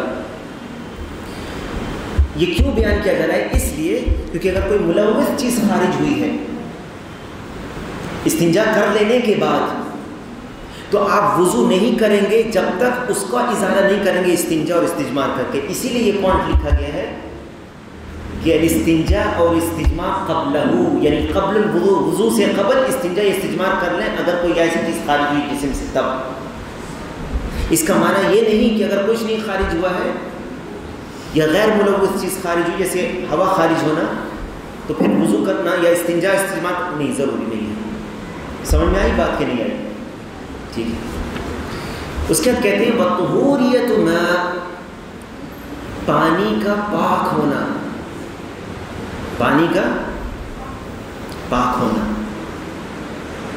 اللہ سبحانہ و تعالیٰ نے فرمایا ہے وَأَنزَلْنَا مِنَ السَّمَاءِ مَاءً طَهُورًا. پانی کی 3 قسمیں ہیں. پانی کی کتنی قسمیں ہیں؟ 3 قسمیں ہیں. پہلی قسم ہے طاہر، یا پہلی قسم مان لیتے ہیں طہور. پہلی قسم کیا ہے؟ طہور. دوسری قسم ہے طاہر، اور تیسری قسم ہے نجس. پہلی قسم کیا ہے؟ طہور. وَأَنزَلْنَا مِنَ السَّمَاءِ مَاءً طَهُورًا، طہور. دوسری قسم ہے طاہر، اور تیسری قسم ہے نجس. بتاؤ کیا ہے 3 قسم؟ طہور، طاہر، نجس. ماشاءاللہ. طہور کیا ہے؟ جو خود پاک ہے اور دوسروں کو پاک کر دے. جو خود پاک ہے اور دوسرے کو پاک کر دے، جیسے پانی.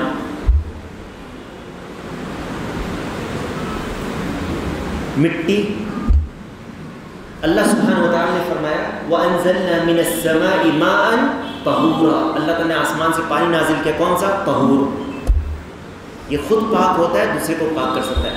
طہور پانی وہ ہے جو اپنی خلقت پر باقی ہو. خلقت یعنی اللہ تعالیٰ نے جو پانی بنایا پانی کی حالت پر باقی ہو. اور طہور تھوڑا سا اس میں پاک چیز اگر مل جائے جس سے اس کا وصف نہیں بدلتا، یا وصف بدل بھی جائے تو پانی کہلاتا ہے. وہ بھی طہور ہے، وہ بھی پانی ہے. مثال کے طور پر تالاب کا پانی تھوڑا سا اٹھائیں گے تو ہرا ہرا لگتا ہے، طہور ہے. یہ کیا ہے؟ کیونکہ اس کو پانی کہتے ہیں کہ نہیں کہتے ہیں؟ پانی کہتے ہیں.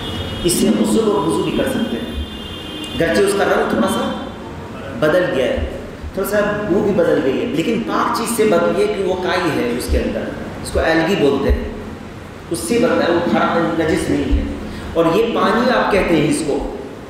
لیکن اگر یہ پانی ان چیزوں سے بدل جائے جو پاک ہو، لیکن اب یہ پانی نہیں کہلاتا، تو اب یہ طاہر ہے، پاک تو ہے لیکن دوسرے کو پاک نہیں کرے گا، تو اس سے وضو نہیں ہو سکتا، غسل نہیں ہو سکتا.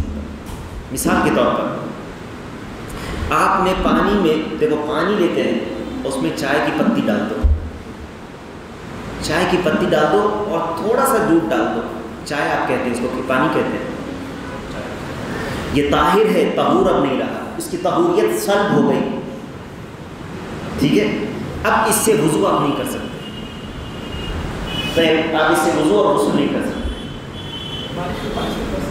بارش کا پانی کی تو ابھی دلیل ہے، وَأَنزَلْنَا مِنَ السَّمَاءِ مَاءً طَهُورًا، ہم نے آسمان سے پانی نازل کیا ہے، یہ طہور ہے، اس سے غسل بھی کر سکتے، اس سے وضو بھی کر سکتے، اس کو جمع کر کے کپڑا بھی دھو سکتے ہیں، ٹھیک ہے؟ ٹیوب ویل سے جو پانی نکلتا ہے طہور ہے، ندی کا جو پانی طہور ہے، تالاب کا پانی طہور ہے، موٹر سے جو نکال کے آپ ٹنکی میں بھرتے وہ طہور ہے، سب طہور ہے۔ کسی چیز کے پاک چیز سے، طاہر چیز کے مل جانے سے جب تک اس کو پانی کا وصف باقی رہے گا وہ طہور ہے۔ مثال کے طور پر گرچہ اس کی کوئی صفت بدل جائے، مثال کے طور پر اگر آپ بلیچنگ پاؤڈر ڈال دیں پانی میں، اس کا ٹیسٹ بدلتا ہے کہ نہیں؟ کیا اس سے وضو کر سکتے ہیں؟ وضو کر سکتے ہیں کہ نہیں کر سکتے؟ کیوں نہیں کر سکتے بتائیے؟ پانی میں بلیچنگ پاؤڈر ڈال دیا گیا اور بلیچنگ پاؤڈر کا ٹیسٹ آ گیا، ہاں وضو ہوگا کہ نہیں ہوگا؟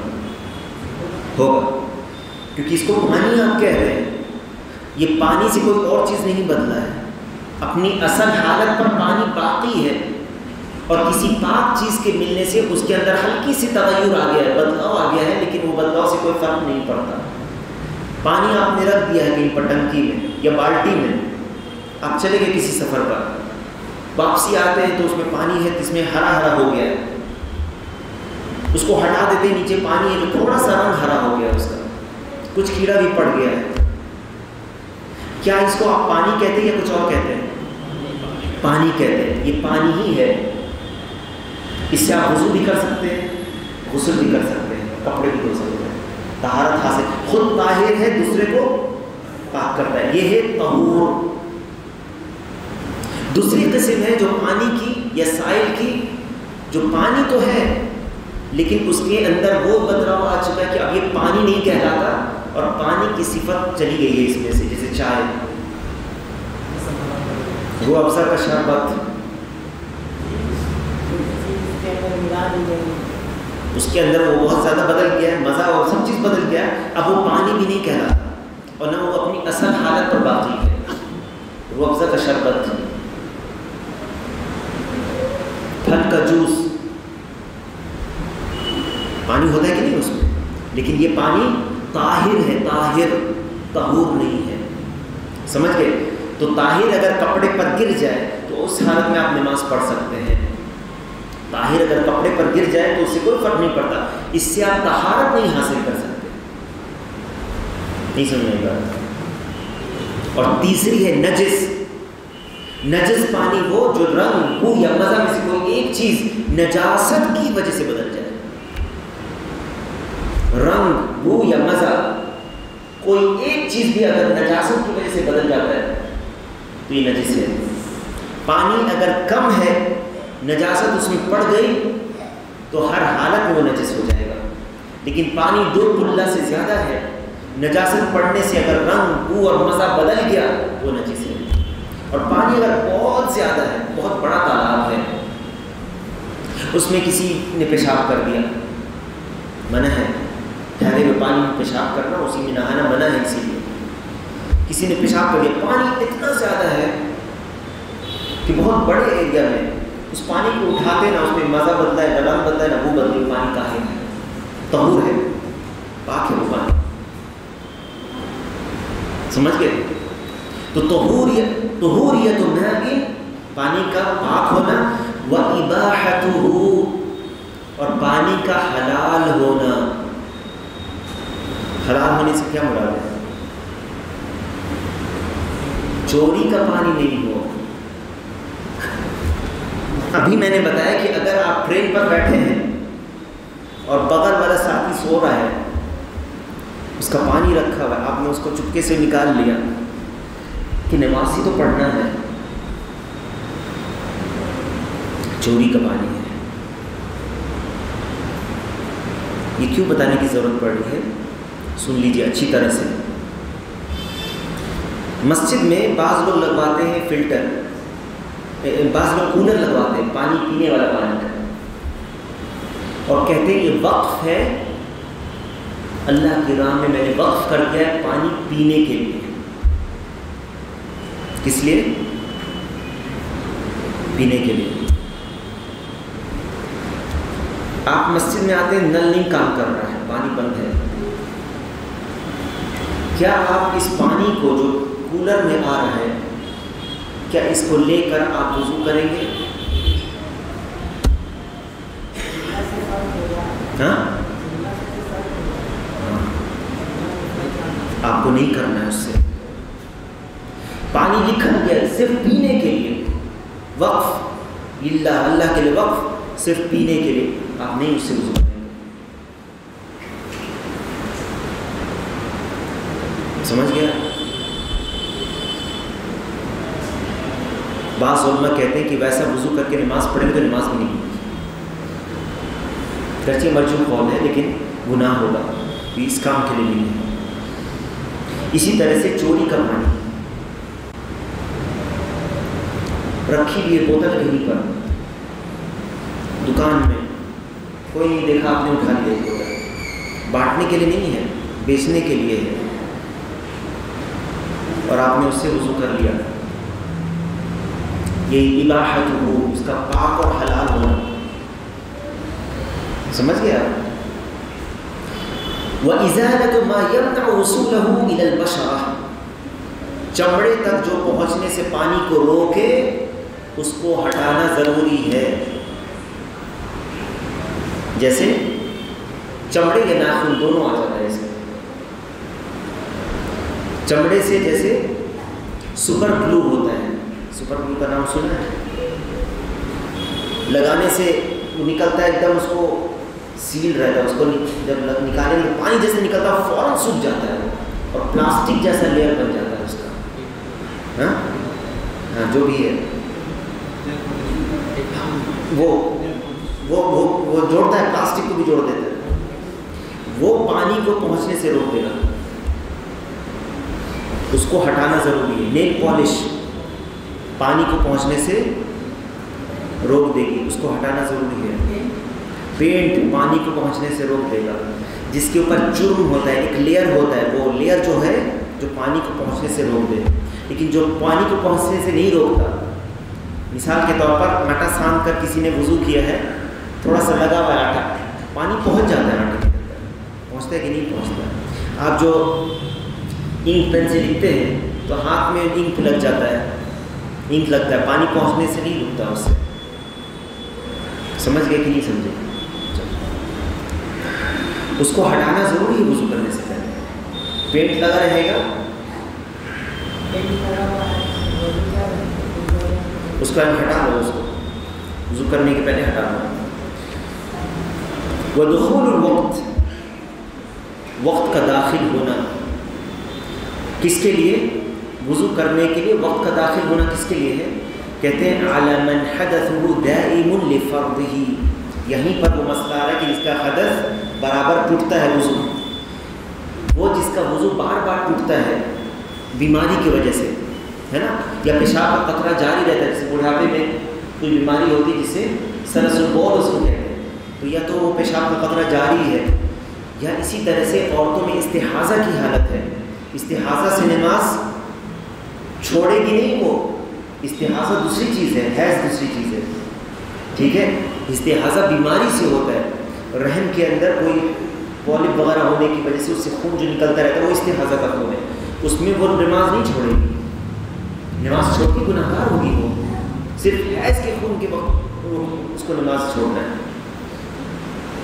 تو اس لیے یہ مسائل کو سیکھنا ضروری ہے فرق کرنے کے لیے. اسی لیے علماء بیان کرتے ہیں فرق استحاضہ اور حیض میں کیسے فرق کریں گے. استحاضہ کا خون جو ہے وہ، حیض کا خون گاڑھے رنگ کا ہوتا ہے، سیاہ کی طرف مائل ہوتا ہے، استحاضہ کا ہلکا لال ہوتا ہے. اگر وہ فرق کرنا جانتی ہے تو یہ فرق کرے گی اس میں. تو اس طرح سے استحاضہ کے وقت اگر کسی کو اس طرح کی بیماری کی وضو بار بار ٹوٹ رہا ہے بیماری کی وجہ سے، تو شریعت نے آسانی کی ہے جہاں پر مشقت ہوتی ہے، اور شریعت کا قاعدہ ہے المشقہ تجلب التیسیر، مشقت آسانی لاتی ہے۔ اور اس کا یہ طریقہ ہے، یہی جو کہہ رہے ہیں کہ دخول وقت علی من حدثه دائم لفرضه، وقت کا داخل ہونا اس کے لیے جس کا حدث ہمیشہ ہوتا رہتا ہے، ہمیشہ اس کے فرض کا وقت داخل ہونے کے بعد وہ طہارت حاصل کرے، وضو کر لے۔ وقت داخل ہو گیا، وقت داخل ہونے کا معنی یہ نہیں کہ اذان ہی ہو، آپ نے دیکھ لیا کہ وقت داخل ہو گیا، یقین ہو گیا کہ اچھا ابھی ظہر کا وقت ہو رہا ہے 11:55 میں، مثال کے طور پر 11:55 کے بعد آپ نے وضو کر لیا یا استنجا کر لیا، وضو کر لیا۔ اب آپ کا وضو اس چیز سے، جس چیز کی بیماری کی وجہ سے آپ کا وضو بار بار ٹوٹ رہا ہے، اس چیز کی وجہ سے نہیں ٹوٹے گا جب تک اس فرض نماز کا وقت رہے گا، یعنی عصر تک۔ آپ کو کیا کرنا ہے کہ آپ نے وضو کر لیا، اور اگر کسی کو استحاضہ کی بیماری ہے تو اب خون اگر جاری ہوتا ہے تو کوئی حرج نہیں ہے، جیسے کہ حمنہ رضی اللہ عنہ کہتی ہیں کہ وہ جاری ہوتا تھا خون، یہاں تک کہ ان کو تست رکھنا پڑتا تھا جس میں خون گرتا تھا اور وہ نماز پڑھتی تھی۔ اس لیے شریعت کو، دین کو سیکھو، ان چیزوں کو سیکھو، کوئی حرج نہیں، الا یہ کہ کوئی ایسی چیز انسان رکھے جس سے وہ نجاست پھیلے نہیں، ٹھیک ہے۔ تو یہ جو چیزیں ہیں کہ جب وقت داخل ہو تو وہ طہارت حاصل کر، وضو کر لے۔ اب اس چیز سے جو ہمیشہ جس سے اس کا وضو ٹوٹتا ہے، اس سے اس کا وضو نہیں ٹوٹے گا جب تک دوسرے نماز کا وقت نہیں داخل ہو جائے، لیکن اس کے علاوہ کسی اور چیز سے اس کا وضو ٹوٹ جائے گا۔ مثال کے طور پر کسی کو اگر بیماری ہے پیٹ سے صرف ہوا خارج ہونے کی، ٹھیک ہے، مشقت ہے اس کے لیے، اور ہر 2 منٹ پر اس کا وضو ٹوٹ رہا ہے، تو کیا ہر 2 منٹ میں وضو کرے گا؟ نہیں، تو شریعت نے آسانی کی اس کے لیے۔ اب وہ وضو کب کرے گا؟ جب وقت ہوگا نماز کا، ظہر کا مثال کے طور پر۔ یہ وضو کب تک رہے گا اس کا؟ عصر تک، بشرطے کہ کسی اور وجہ سے اس کا وضو نہیں ٹوٹے۔ مثال کے طور پر اب وہ جاتا ہے پیشاب کے لیے استنجا کرنے، تو اس کا وضو ٹوٹ جائے گا، لیکن وہ چیز جس بیماری کی وجہ سے اس نے وقت داخل ہونے کے بعد کیا، وہ اگلی نماز سے پہلے تک اس حالت میں وہ نماز پڑھ سکتا ہے، نوافل پڑھ سکتا ہے، قرآن پڑھ سکتا ہے، ساری باتیں کر سکتا ہے، گرچہ اس کا اس حالت سے اب یہ کیا ہے، مجبوری کی حالت ہے۔ تو اس کے بارے میں کہہ رہے ہیں کہ بدخول وقت کے داخل ہونے کے بعد، اس کے لیے شرط ہے کہ وقت کا داخل ہونا ہے۔ علی من حدثه دائم لفرضه واما فروضه فستة، وضو کے 6 فرض ہیں۔ کتنے فرض ہیں؟ 6 فرض ہیں۔ اب دیکھو ترتیب۔ غسل الوجہ، چہرے کو دھونا، سب سے پہلے کیا ہے؟ چہرے کو دھونا، اور کہتے ہیں وَمِنْهُ الْمَضْمَضَةُ وَالْإِسْتِنشَاقُ، اور اسی میں کلی کرنا اور ناک میں پانی ڈالنا بھی ہے۔ اب غور سے سمجھو، وضو کرنے میں جو پہلے ہاتھ دھوتے ہیں، یہ فرض نہیں، یہ سنت ہے۔ تو اسی لیے جو فرض ہے اس کو پہلے بیان کر رہے ہیں کہ کوئی بھی آدمی پہلے سمجھ لے کہ اس سے وضو نہیں ہوگا اگر یہ چھوٹ جائے گا تو چہرہ دھونا، چہرے میں چہرہ دھونا جس میں مضمضہ یعنی کلی کرنا اور استنشاق بھی ہے۔ اب کلی کرنے کی کیا صفت ہے؟ کلی کرنے میں آپ پانی منہ میں لیں گے اور منہ میں پانی کو گھمانا ہے، ایسے نہیں جیسے بعض لوگ کرتے ہیں منہ میں پانی لیا اور پھینک دیا۔ یہ کلی کرنا عرب کی زبان میں مغمغہ نہیں کہلاتا ہے جب تک اس کو تدویر الماء، پانی کو منہ میں جب تک گھمایا نہیں جائے یہ کلی کرنا نہیں کہلائے گا۔ آپ نے دیکھا بعض لوگ منہ میں پانی لیتے ہیں پھینک دیتے ہیں، ہاں، یہ مغمغہ نہیں ہوا۔ مغمغہ میں منہ میں پانی لیں گے، منہ میں گھمائیں گے، پھر پھینک دیں گے، یہ مغمغہ، یہ کامل صفت ہے۔ اگر کوئی منہ میں پانی لیتا ہے، گھماتا ہے اور پی جاتا ہے تب بھی صحیح ہے، حرج نہیں ہے اس میں، مغمضہ ہو گیا، پھر منہ میں پانی اس نے گھما دیا، ٹھیک ہے۔ لیکن کامل کیا ہے؟ پھینک دینا، ٹھیک ہے۔ الاستنشاق کا معنی ہے ناک میں پانی ڈالنا، نرم ہڈی تک، سانس سے اوپر کھینچنا، یہ کڑی ہڈی تک نہیں، نرم ہڈی تک، کم سے کم دونوں طرف، اور انگلی سے ناک کو صاف کرنا، یہ ہے استنشاق۔ استنشاق میں دو چیزیں، ٹھیک ہے، استنشاق کہتے ہیں ہوا سے پانی کو ناک پر چڑھانا، اور دوسری چیز ہے استنثار، اور وہ ہوا کے ذریعے پانی جو چڑھا ہے اس کو نکالنا۔ تو اس میں جو کامل صفت ہے وہ استنثار ہے، استنشاق ہے، اور استنثار یہ سنت ہے۔ یہ کیا ہے؟ استنشاق اور استنثار۔ استنشاق پانی کو ناک میں چڑھانا، اور پھر پانی کو ناک سے ہوے کے ذریعے نکالنا، یہ استنثار ہے، اور یہ دونوں وضو میں کرنا سنت ہے۔ اور کم سے کم اس میں استنثار کیوں نہیں ذکر کیا گیا ہے؟ کیونکہ غالباً جب آدمی ناک میں پانی لیتا ہے، استنشاق کرتا ہے، تو استنثار اس کے بعد کر دیتا ہے، تو اس کے اندر داخل ہو گیا۔ سمجھ آئی بات؟ وَحَدُّهُ طُولًا مِنْ مَنَابِتِ الشَّعْرِ الرَّأْسِ إِلَى الذَّقْنِ۔ اب چہرہ کہاں سے کہاں تک ہے؟ حد، جہاں سے بال نکل رہا ہے وہاں سے لے کر یہاں تک، ذقن، ٹھڈیوں تک۔ بال نکلنے کی جگہ جو عموماً بال نکلنے کی جگہ ہے، اور اس میں دو قسم کے لوگوں کا اعتبار نہیں ہوتا۔ پہلا ہے اقرع کہا جاتا ہے گنجے کو، جس کا بال یہاں سے ہے، وہ کہاں سے کرے گا؟ منہ ہو گیا یا یہاں سے منہ ہو گیا؟ نہیں، جہاں سے عموماً بال نکلتا ہے۔ اور افرع جس کا بال نیچے تک ہوتا ہے، یہاں تک گرا ہوا، تو وہ یہی صرف نہیں دھوگا بلکہ اپنے بال کو اوپر کر کے، ٹھیک ہے نا، یا اس کا نیچے تک بھاؤ لٹکی یہ بال اوپر سے دھوگا، جہاں پر عام طور پر حد ہے چہرے کی۔ واضح ہے کہ نہیں؟ کسی کا پورا بال یہاں تک اگر ہے تو وہ یہ دھوگا کیونکہ وہ چہرے میں آتا ہے۔ وعرضاً الی فروع الاذنین، یہ کان کا جو بھار ہے نا، یہ دونوں سمیت یہاں سے لے کے یہاں تک، یہ چوڑائی ہے چہرے کی، تو یہ پورا اس کو دھونا ہے کم سے کم ایک بار۔ اور دھونا اور مسح میں ایک فرق ہے۔ دھونے میں آپ پانی کم ہی صحیح، جب آپ پانی کو لیتے ہیں اور لگاتے ہیں تو اس میں سے قطرہ گرتا ہے، یہ کہنے لائے گا غسل۔ اگر پانی کا قطرہ گرتا ہے تو یہ غسل ہے، اور پانی کو لگا کر صرف چہرے پر پھیر دینے سے جب قطرہ نہیں گرے اس کو مسح کہتے ہیں، مسح۔ غسل الوجہ یہ فرض ہے، یعنی پانی کو کم ہی پانی ہو لیکن پورے چہرے پر وہ پھیل جائے تاکہ قطرہ گرے پانی کا۔ واضح ہے؟ ٹھیک۔ وعرضاً الی فروع الاذنین وغسل الیدین۔ اچھا کہتے ہیں، اور اس میں یاد رکھنا، اس میں سر کا جو مسح ہے، اب مسح کی بات آ رہی ہے، کہتے ہیں نہیں ابھی ہاتھ دھونے کی، وغسل الیدین الی المرفقین، ہاتھوں کا دھونا۔ جب ہاتھ دھوں گے تو کہاں سے دھوں گے؟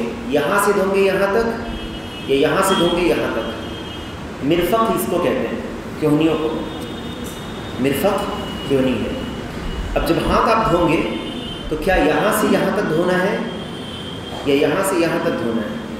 اگر آپ نے یہاں تک ہاتھ دھویا ہے تو وضو نہیں ہوگا۔ اگر ہاتھ جی، اگر کوئی کہتا ہے کہ میں نے شروع میں تو دھو لیا تھا یہ ہاتھ، وہ سنت ہے، اور اس میں ابھی آئے گا ترتیب سے ہونا ضروری ہے، تو آپ کو ہاتھ یہاں کہنیوں سمیت پورا ہاتھ دھونا ہے، یہاں کہنیوں سمیت۔ الا کا معنی یہاں پر داخل ہے کہنی، ٹھیک ہے۔ وَمَسْحُ جَمِيعِ الرَّأْسِ وَمِنْهُ الْأُذُنَ، اور پورے سر کا مسح کرنا جس میں کان بھی شامل ہے۔ اس کی صفت کیا ہے؟ آپ پانی لیں، پانی کو چونکہ مسح ہے، غسل نہیں، غسل میں آپ پانی ڈالیں گے لیکن پانی آپ کو نہیں لینا، بلکہ اپنے ہاتھ کو تر کر کے آپ شروع سے کریں، یہاں سے پیچھے تک اور پھر آگے تک۔ یہ کیا ہے؟ جب سر کا مسح ہے تو پورا سر ہے، ٹھیک ہے، پورا سر، اور پھر کان کا مسح، اسی میں سر میں کان بھی آتا ہے۔ الاذنان من الراس، یہ دونوں کان بھی سر میں سے ہیں، اس کے لیے الگ سے پانی لینے کی ضرورت نہیں ہے۔ اور یہاں پر یاد رکھیں سر کا حد کہاں پر سے مسح کا، یہاں سے آپ شروع کرتے ہیں تو گردن جہاں سے شروع ہو رہی ہے وہاں تک ہے. گردن کا مسح ثابت نہیں ہے کوئی صحیح حدیث سے، جیسے لوگ کرتے نا یہ والا، یہ ثابت نہیں ہے کوئی حدیث سے، اور نہ ہی اس کے بعد یہ سب کرنا ثابت ہے. جیسے بعض لوگ کرتے ہیں، ہاں بولا جائے تو ان کو بڑا برا لگتا ہے، یہ کیا ہو رہا ہے. دیکھا ہے کہ نہیں آپ کو؟ ایک آدمی کو بتایا تو وہ بڑا عجیب لگا اس کو، اور بعض لوگوں کو تو ٹوکنا بھی مصیبت ہے. ٹھیک ہے، تو یہ سب چننا نہیں ہے. ہاں شریعت میں عبادت کے لیے چننا کسی چیز کو نہیں ہے سوائے حجر اسود کو. یہ قاعدہ یاد رکھیے گا، عبادت میں حجر اسود کے سوا کسی کو چننا نہیں ہے. عبادت ہے وہ. چلو اس کے بعد کہتے ہیں وغسل الرجلین الی الکعبین، پاؤں کو دھونا ٹخنوں تک، یعنی الا تک ہوتا ہے لیکن اس کے سمیت دھونا ہے. حدیث سے پتہ چلتا ہے پورا پاؤں ٹخنوں سمیت دھونا ہے. ٹھیک ہے. والترتیب والموالات، ترتیب کے ساتھ ہونا چاہیے. چہرہ، پھر ہاتھ، پھر مسح، پھر پاؤں. چہرے میں کلی اور ناک میں پانی. کیوں پہلے کلی اور ناک میں پانی ڈالتے ہیں؟ کیونکہ نبی صلی اللہ علیہ وسلم ایسے ہی شروع کرتے تھے، ہے نا. کلی کرنا، ناک میں پانی ڈالنا، پھر چہرے کو دھونا، پھر ہاتھ دھونا دونوں، مسح کرنا اور پاؤں دھونا. اور اس کی دلیل اللہ سبحانہ و تعالیٰ کا فرمان ہے یا ایھا الذین آمنوا اذا قمتم الى الصلاۃ فاغسلوا وجوہکم وایدیکم الى المرافق. اے ایمان والو جب تم نماز کے لیے اٹھو تو فاغسلوا وجوہکم وایدیکم الى المرافق، تو اپنے چہرے کو اور اپنے ہاتھوں کو کہنیوں سمیت دھو لو. وامسحوا برؤوسکم، اپنے سر کا مسح کرو. اور مسح کی صفت حدیث سے پتہ چلتی ہے. ٹھیک ہے، اپنے سر کا مسح کرو. وامسحوا برؤوسکم وارجلکم الی الکعبین، اور اپنے پاؤں کو دھو کہاں تک؟ ٹخنوں تک، ٹخنوں سمیت دھو. یہاں پر ترتیب کی کیا دلیل ہے؟ کوئی کہتا ہے کہ اگر میں چہرہ دھو لوں، پھر ہاتھ دھو لوں، پھر پاؤں دھو لوں، اب پھر مسح کر لوں تو کیا حرج ہے؟ کہاں اس کی دلیل ہے؟ اس میں تو 4 اعضاء دھونے کا ہے، میں نے دھو لیا. اس آیت ہی میں ترتیب ہے، اس آیت میں ترتیب ہے. کیسے؟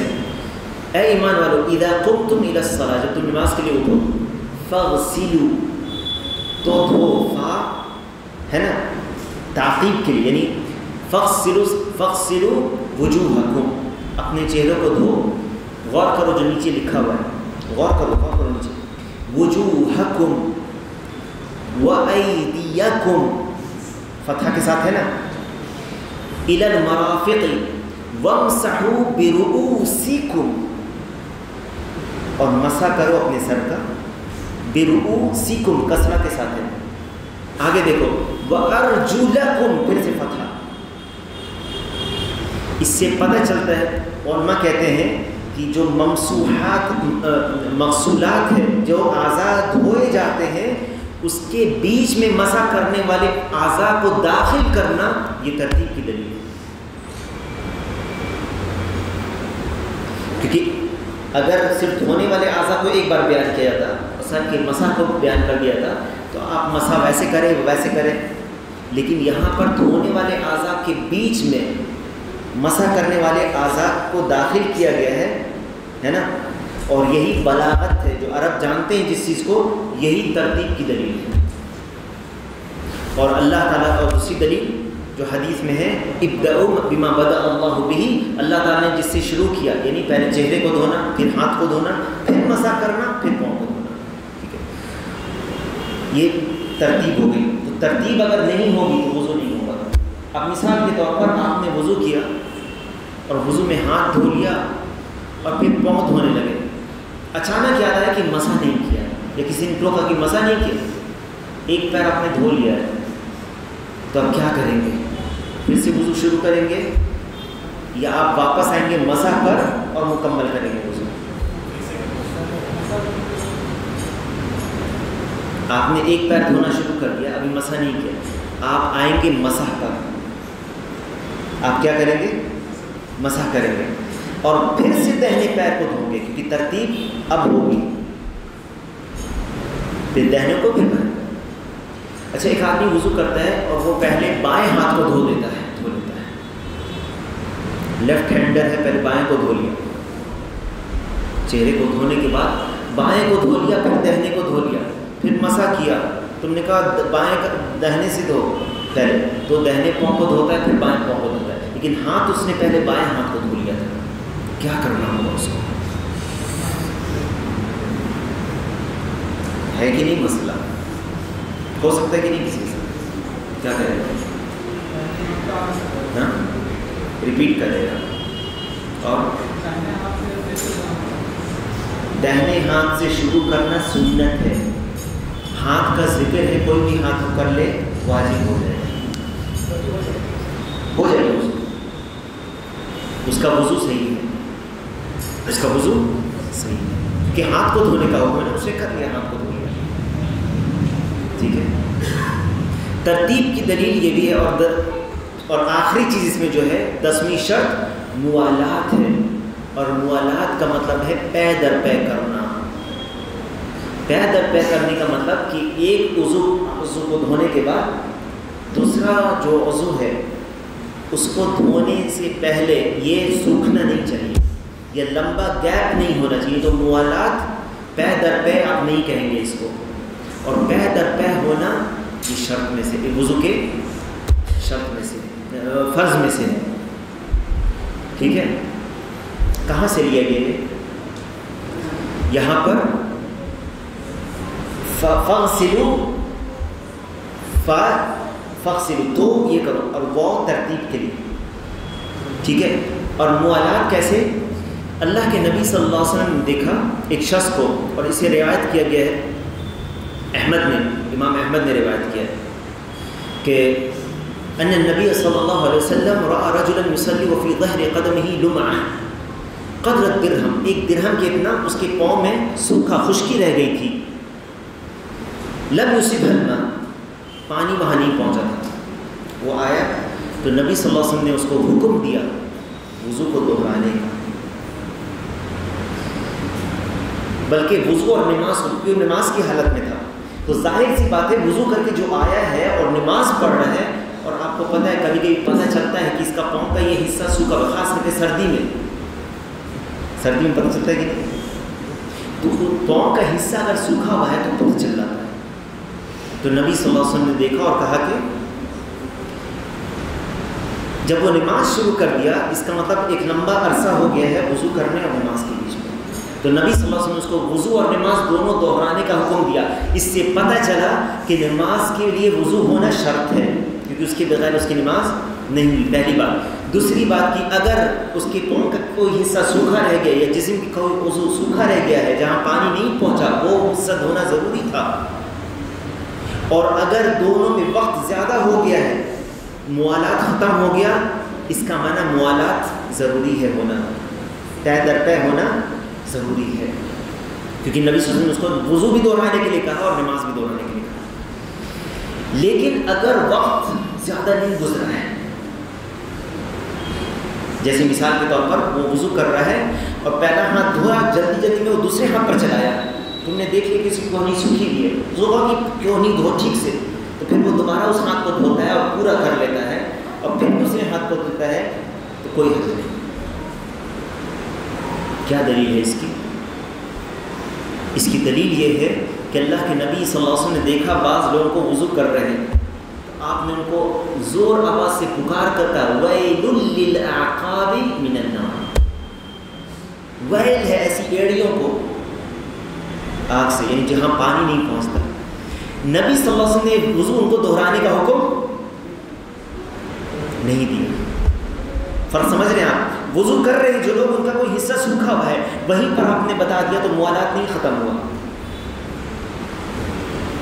ایک شخص ہے جو فون آتا ہے، وضو کر رہا ہے، فون پر بات کرتا ہے، اچھا وضو کر رہے ہیں، بعد میں بات کرتے ہیں، فون رکھتا ہے، موالات نہیں ختم ہو وضو کی حالت میں، دوسرا ہاتھ دھو لے، وضو جاری رکھے، نل بند ہو گیا، آپ ایک باتھ روم میں وضو کر رہے تھے، آپ جاتے ہیں دوسرے باتھ روم میں، وضو جاری رکھیں، کوئی حرج نہیں، کیونکہ اتنے دیر میں آپ کا وضو سوکھتا نہیں ہے۔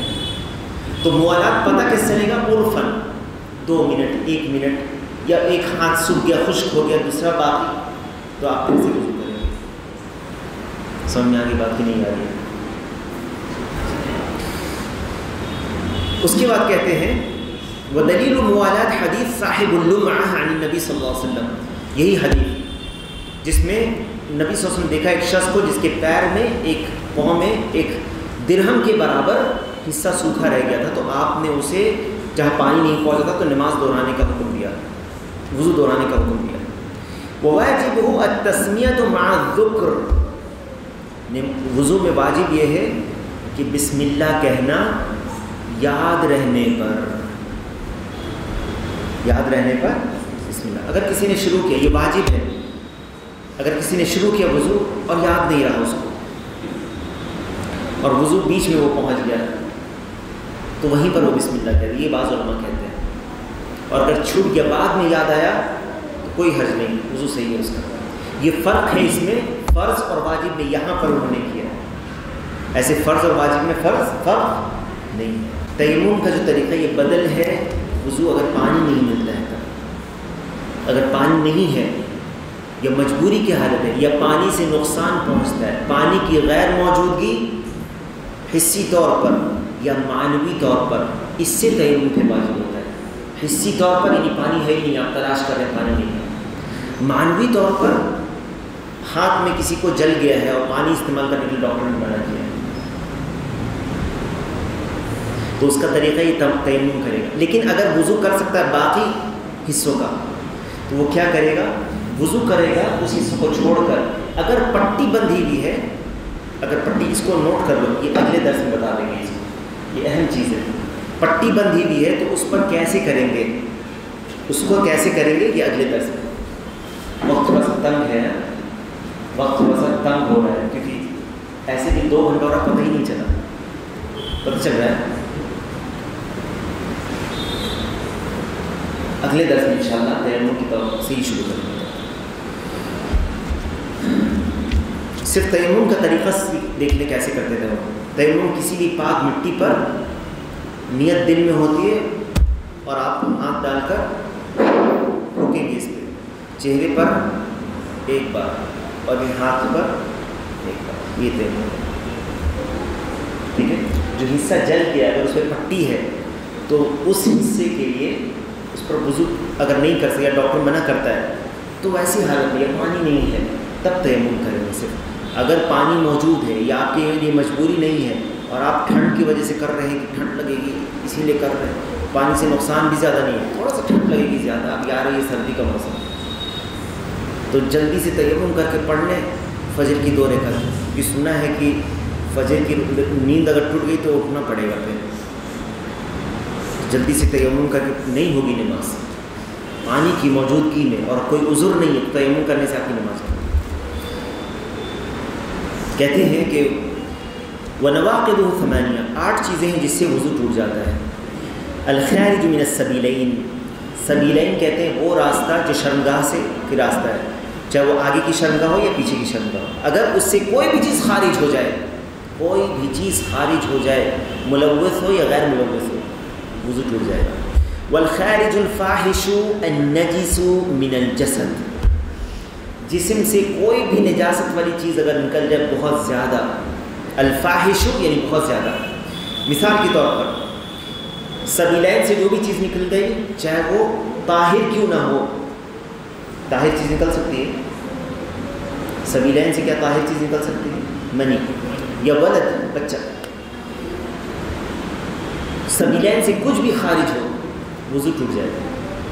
پہلی چیز، اگر سبیلین کے علاوہ وہ چیزیں جو عام طور پر سبیلین سے خارج ہوتی ہے، عام طور پر سبیلین سے خارج ہوتی ہے لیکن جسم کے کسی اور حصے سے وہ نکالی جا رہی ہے، جیسے کسی کا آپریشن ہوا ہے، بعض حالتوں میں اللہ سب کو محفوظ رکھے، تو جسم میں اوپر کی طرف سے ایک ٹیوب ڈال دیا جاتا ہے جس سے غلاظت وغیرہ نکلتی ہے، ٹھیک ہے. یہ کیتھیٹر لگا ہوا ہے، یا تو وہ مثانہ جس میں پیشاب رہتا ہے اس سے براہ راست لگا دیا گیا کیتھیٹر یا ٹیوب. تو اس طرح کی حالت میں اگر وہ چیز خارج ہو گئی تو وضو ٹوٹ گیا، گرچہ وہ سبیلین سے نہیں بھی خارج ہو رہی تب بھی.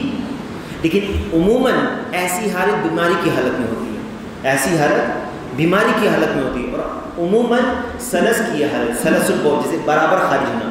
تو اس مریض کا حکم وہی جو برابر جس کا وضو ٹوٹتا ہے، اور برابر وضو جس کا ٹوٹتا ہے اس کا حکم آپ نے گزر گیا ہے.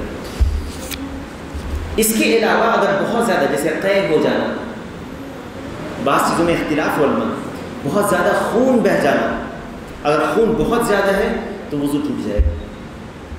یہی ابن عباس رضی اللہ عنہ کا قول. اگر تھوڑا سا خون ہے تو کوئی حرج نہیں. جیسے ابن عمر پھنسی کو اپنے ایسے نکالتے تھے، تھوڑا سا خون لگتا تھا، نماز جاری رکھتے تھے، یا ناک میں ایسے خون تھوڑا سا ہے، نماز کو جاری رکھتا. لیکن اگر بہت خون ہے تو ابن عباس رضی اللہ عنہ کہتے ہیں اگر زیادہ خون نکل جائے تو وضو ٹوٹ جاتا ہے، اور وہ جسم کے کسی بھی حصے سے نکلے، جسم کے کسی بھی حصے سے نکلے. وزوال العقل، عقل کا زوال ہو جانا، چاہے نیند سے یا بے ہوشی سے یا نشے سے یا پاگل پن سے. 4 چیزوں سے عقل ظاہر ہو جاتی ہے، یا تو پاگل پن سے یا نیند سے یا بے ہوشی سے یا نشے سے. اس کو پھر سے وضو کرنا ہوگا ہوش میں آنے کے بعد، کیونکہ وہ وضو کے توڑنے کی راستہ ہے، یعنی اس سے وضو ٹوٹ جاتا ہے نا. کیونکہ اس حالت میں اگر کوئی چیز خارج ہوتی ہے جسم سے تو پتہ نہیں چلے گا، ٹھیک ہے. وَمَسُّ الْمَرْأَةِ بِشَهْوَةٍ، عورت کو شہوت سے چھونا، اور یہ مظنہ ہے کس چیز کا؟ کہ مدی کا خروج کا. تو اگر کوئی چیز عورت کو چھوتا ہے کوئی شہوت سے اور کچھ خارج ہوتی ہے اس کے جسم سے تو اس کا وضو ٹوٹ جائے گا. صرف عورت کو چھونا ایسے، اس سے وضو نہیں ٹوٹتا، کیونکہ اللہ کے نبی صلی اللہ علیہ وسلم عائشہ رضی اللہ عنہ کا بوسہ لیتے تھے اور پھر مسجد جاتے تھے. تو عورت کو صرف چھونا، یہ وضو اس سے نہیں ٹوٹتا الا یہ کہ اس کو کوئی چیز خارج ہو. وَمَسُّ الْفَرْجِ بِالْيَدِ قُبُولًا كَانَ أَوْ دُبُرًا، اور ہاتھ سے مراد یہ ہتھیلی، ہاتھ سے شرمگاہ کو چھونا، آگے کی شرمگاہ ہو یا پیچھے کی شرمگاہ ہو، اس سے وضو ٹوٹ جاتا ہے.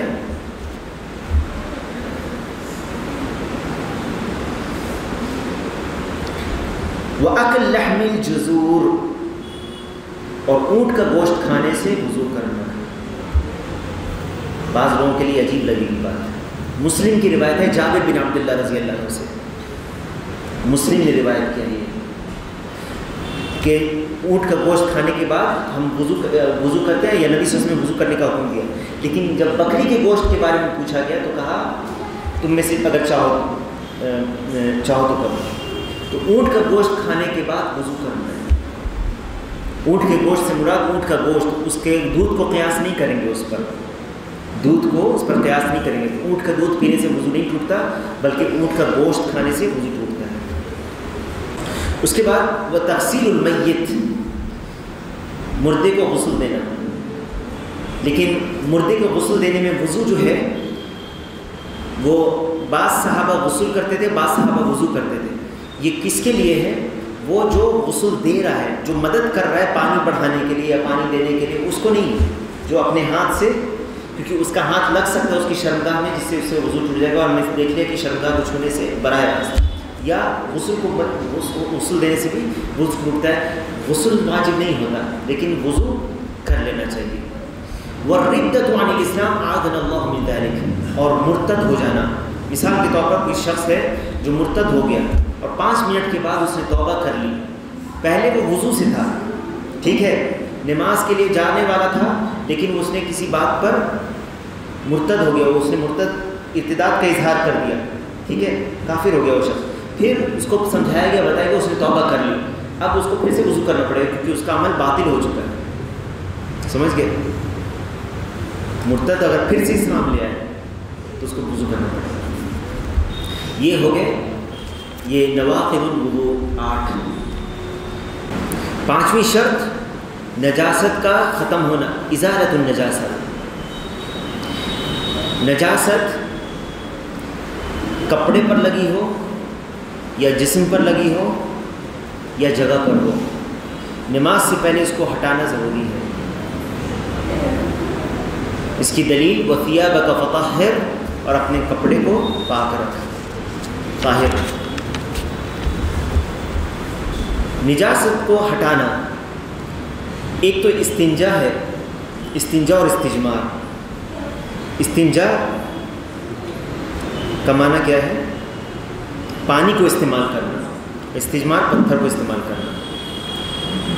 اگر کوئی شخص نجاست لگی ہے، وہاں پر جو شرمگاہ کے پاس نکلنے والی جگہ ہے نجاست کے، تو وہاں پر پتھر سے استجمار کرنا کافی ہے، گرچہ پانی سے نہ بھی کرے تب بھی، گرچہ پانی سے نہ کرے تب بھی کافی ہے۔ واضح ہے؟ لیکن اگر نجاست کسی اور حصے پر پڑ گئی ہے، جسے پاؤں پر ہے نا، تو پانی سے دھونا ضروری ہے، پانی سے دھونا ضروری ہے۔ تو پہلے نجاست کو ہٹانا، پہلے نجاست کو ہٹانا، تب جا کر آپ وہ عبادت کریں گے۔ کپڑے پر اگر نجاست لگی ہے، اس میں تھوڑا سا زیادہ تفصیل ہے، آئے گی، اور وقت کم ہے ہمارے پاس، کیا کیا جائے؟ رک جائیں یہاں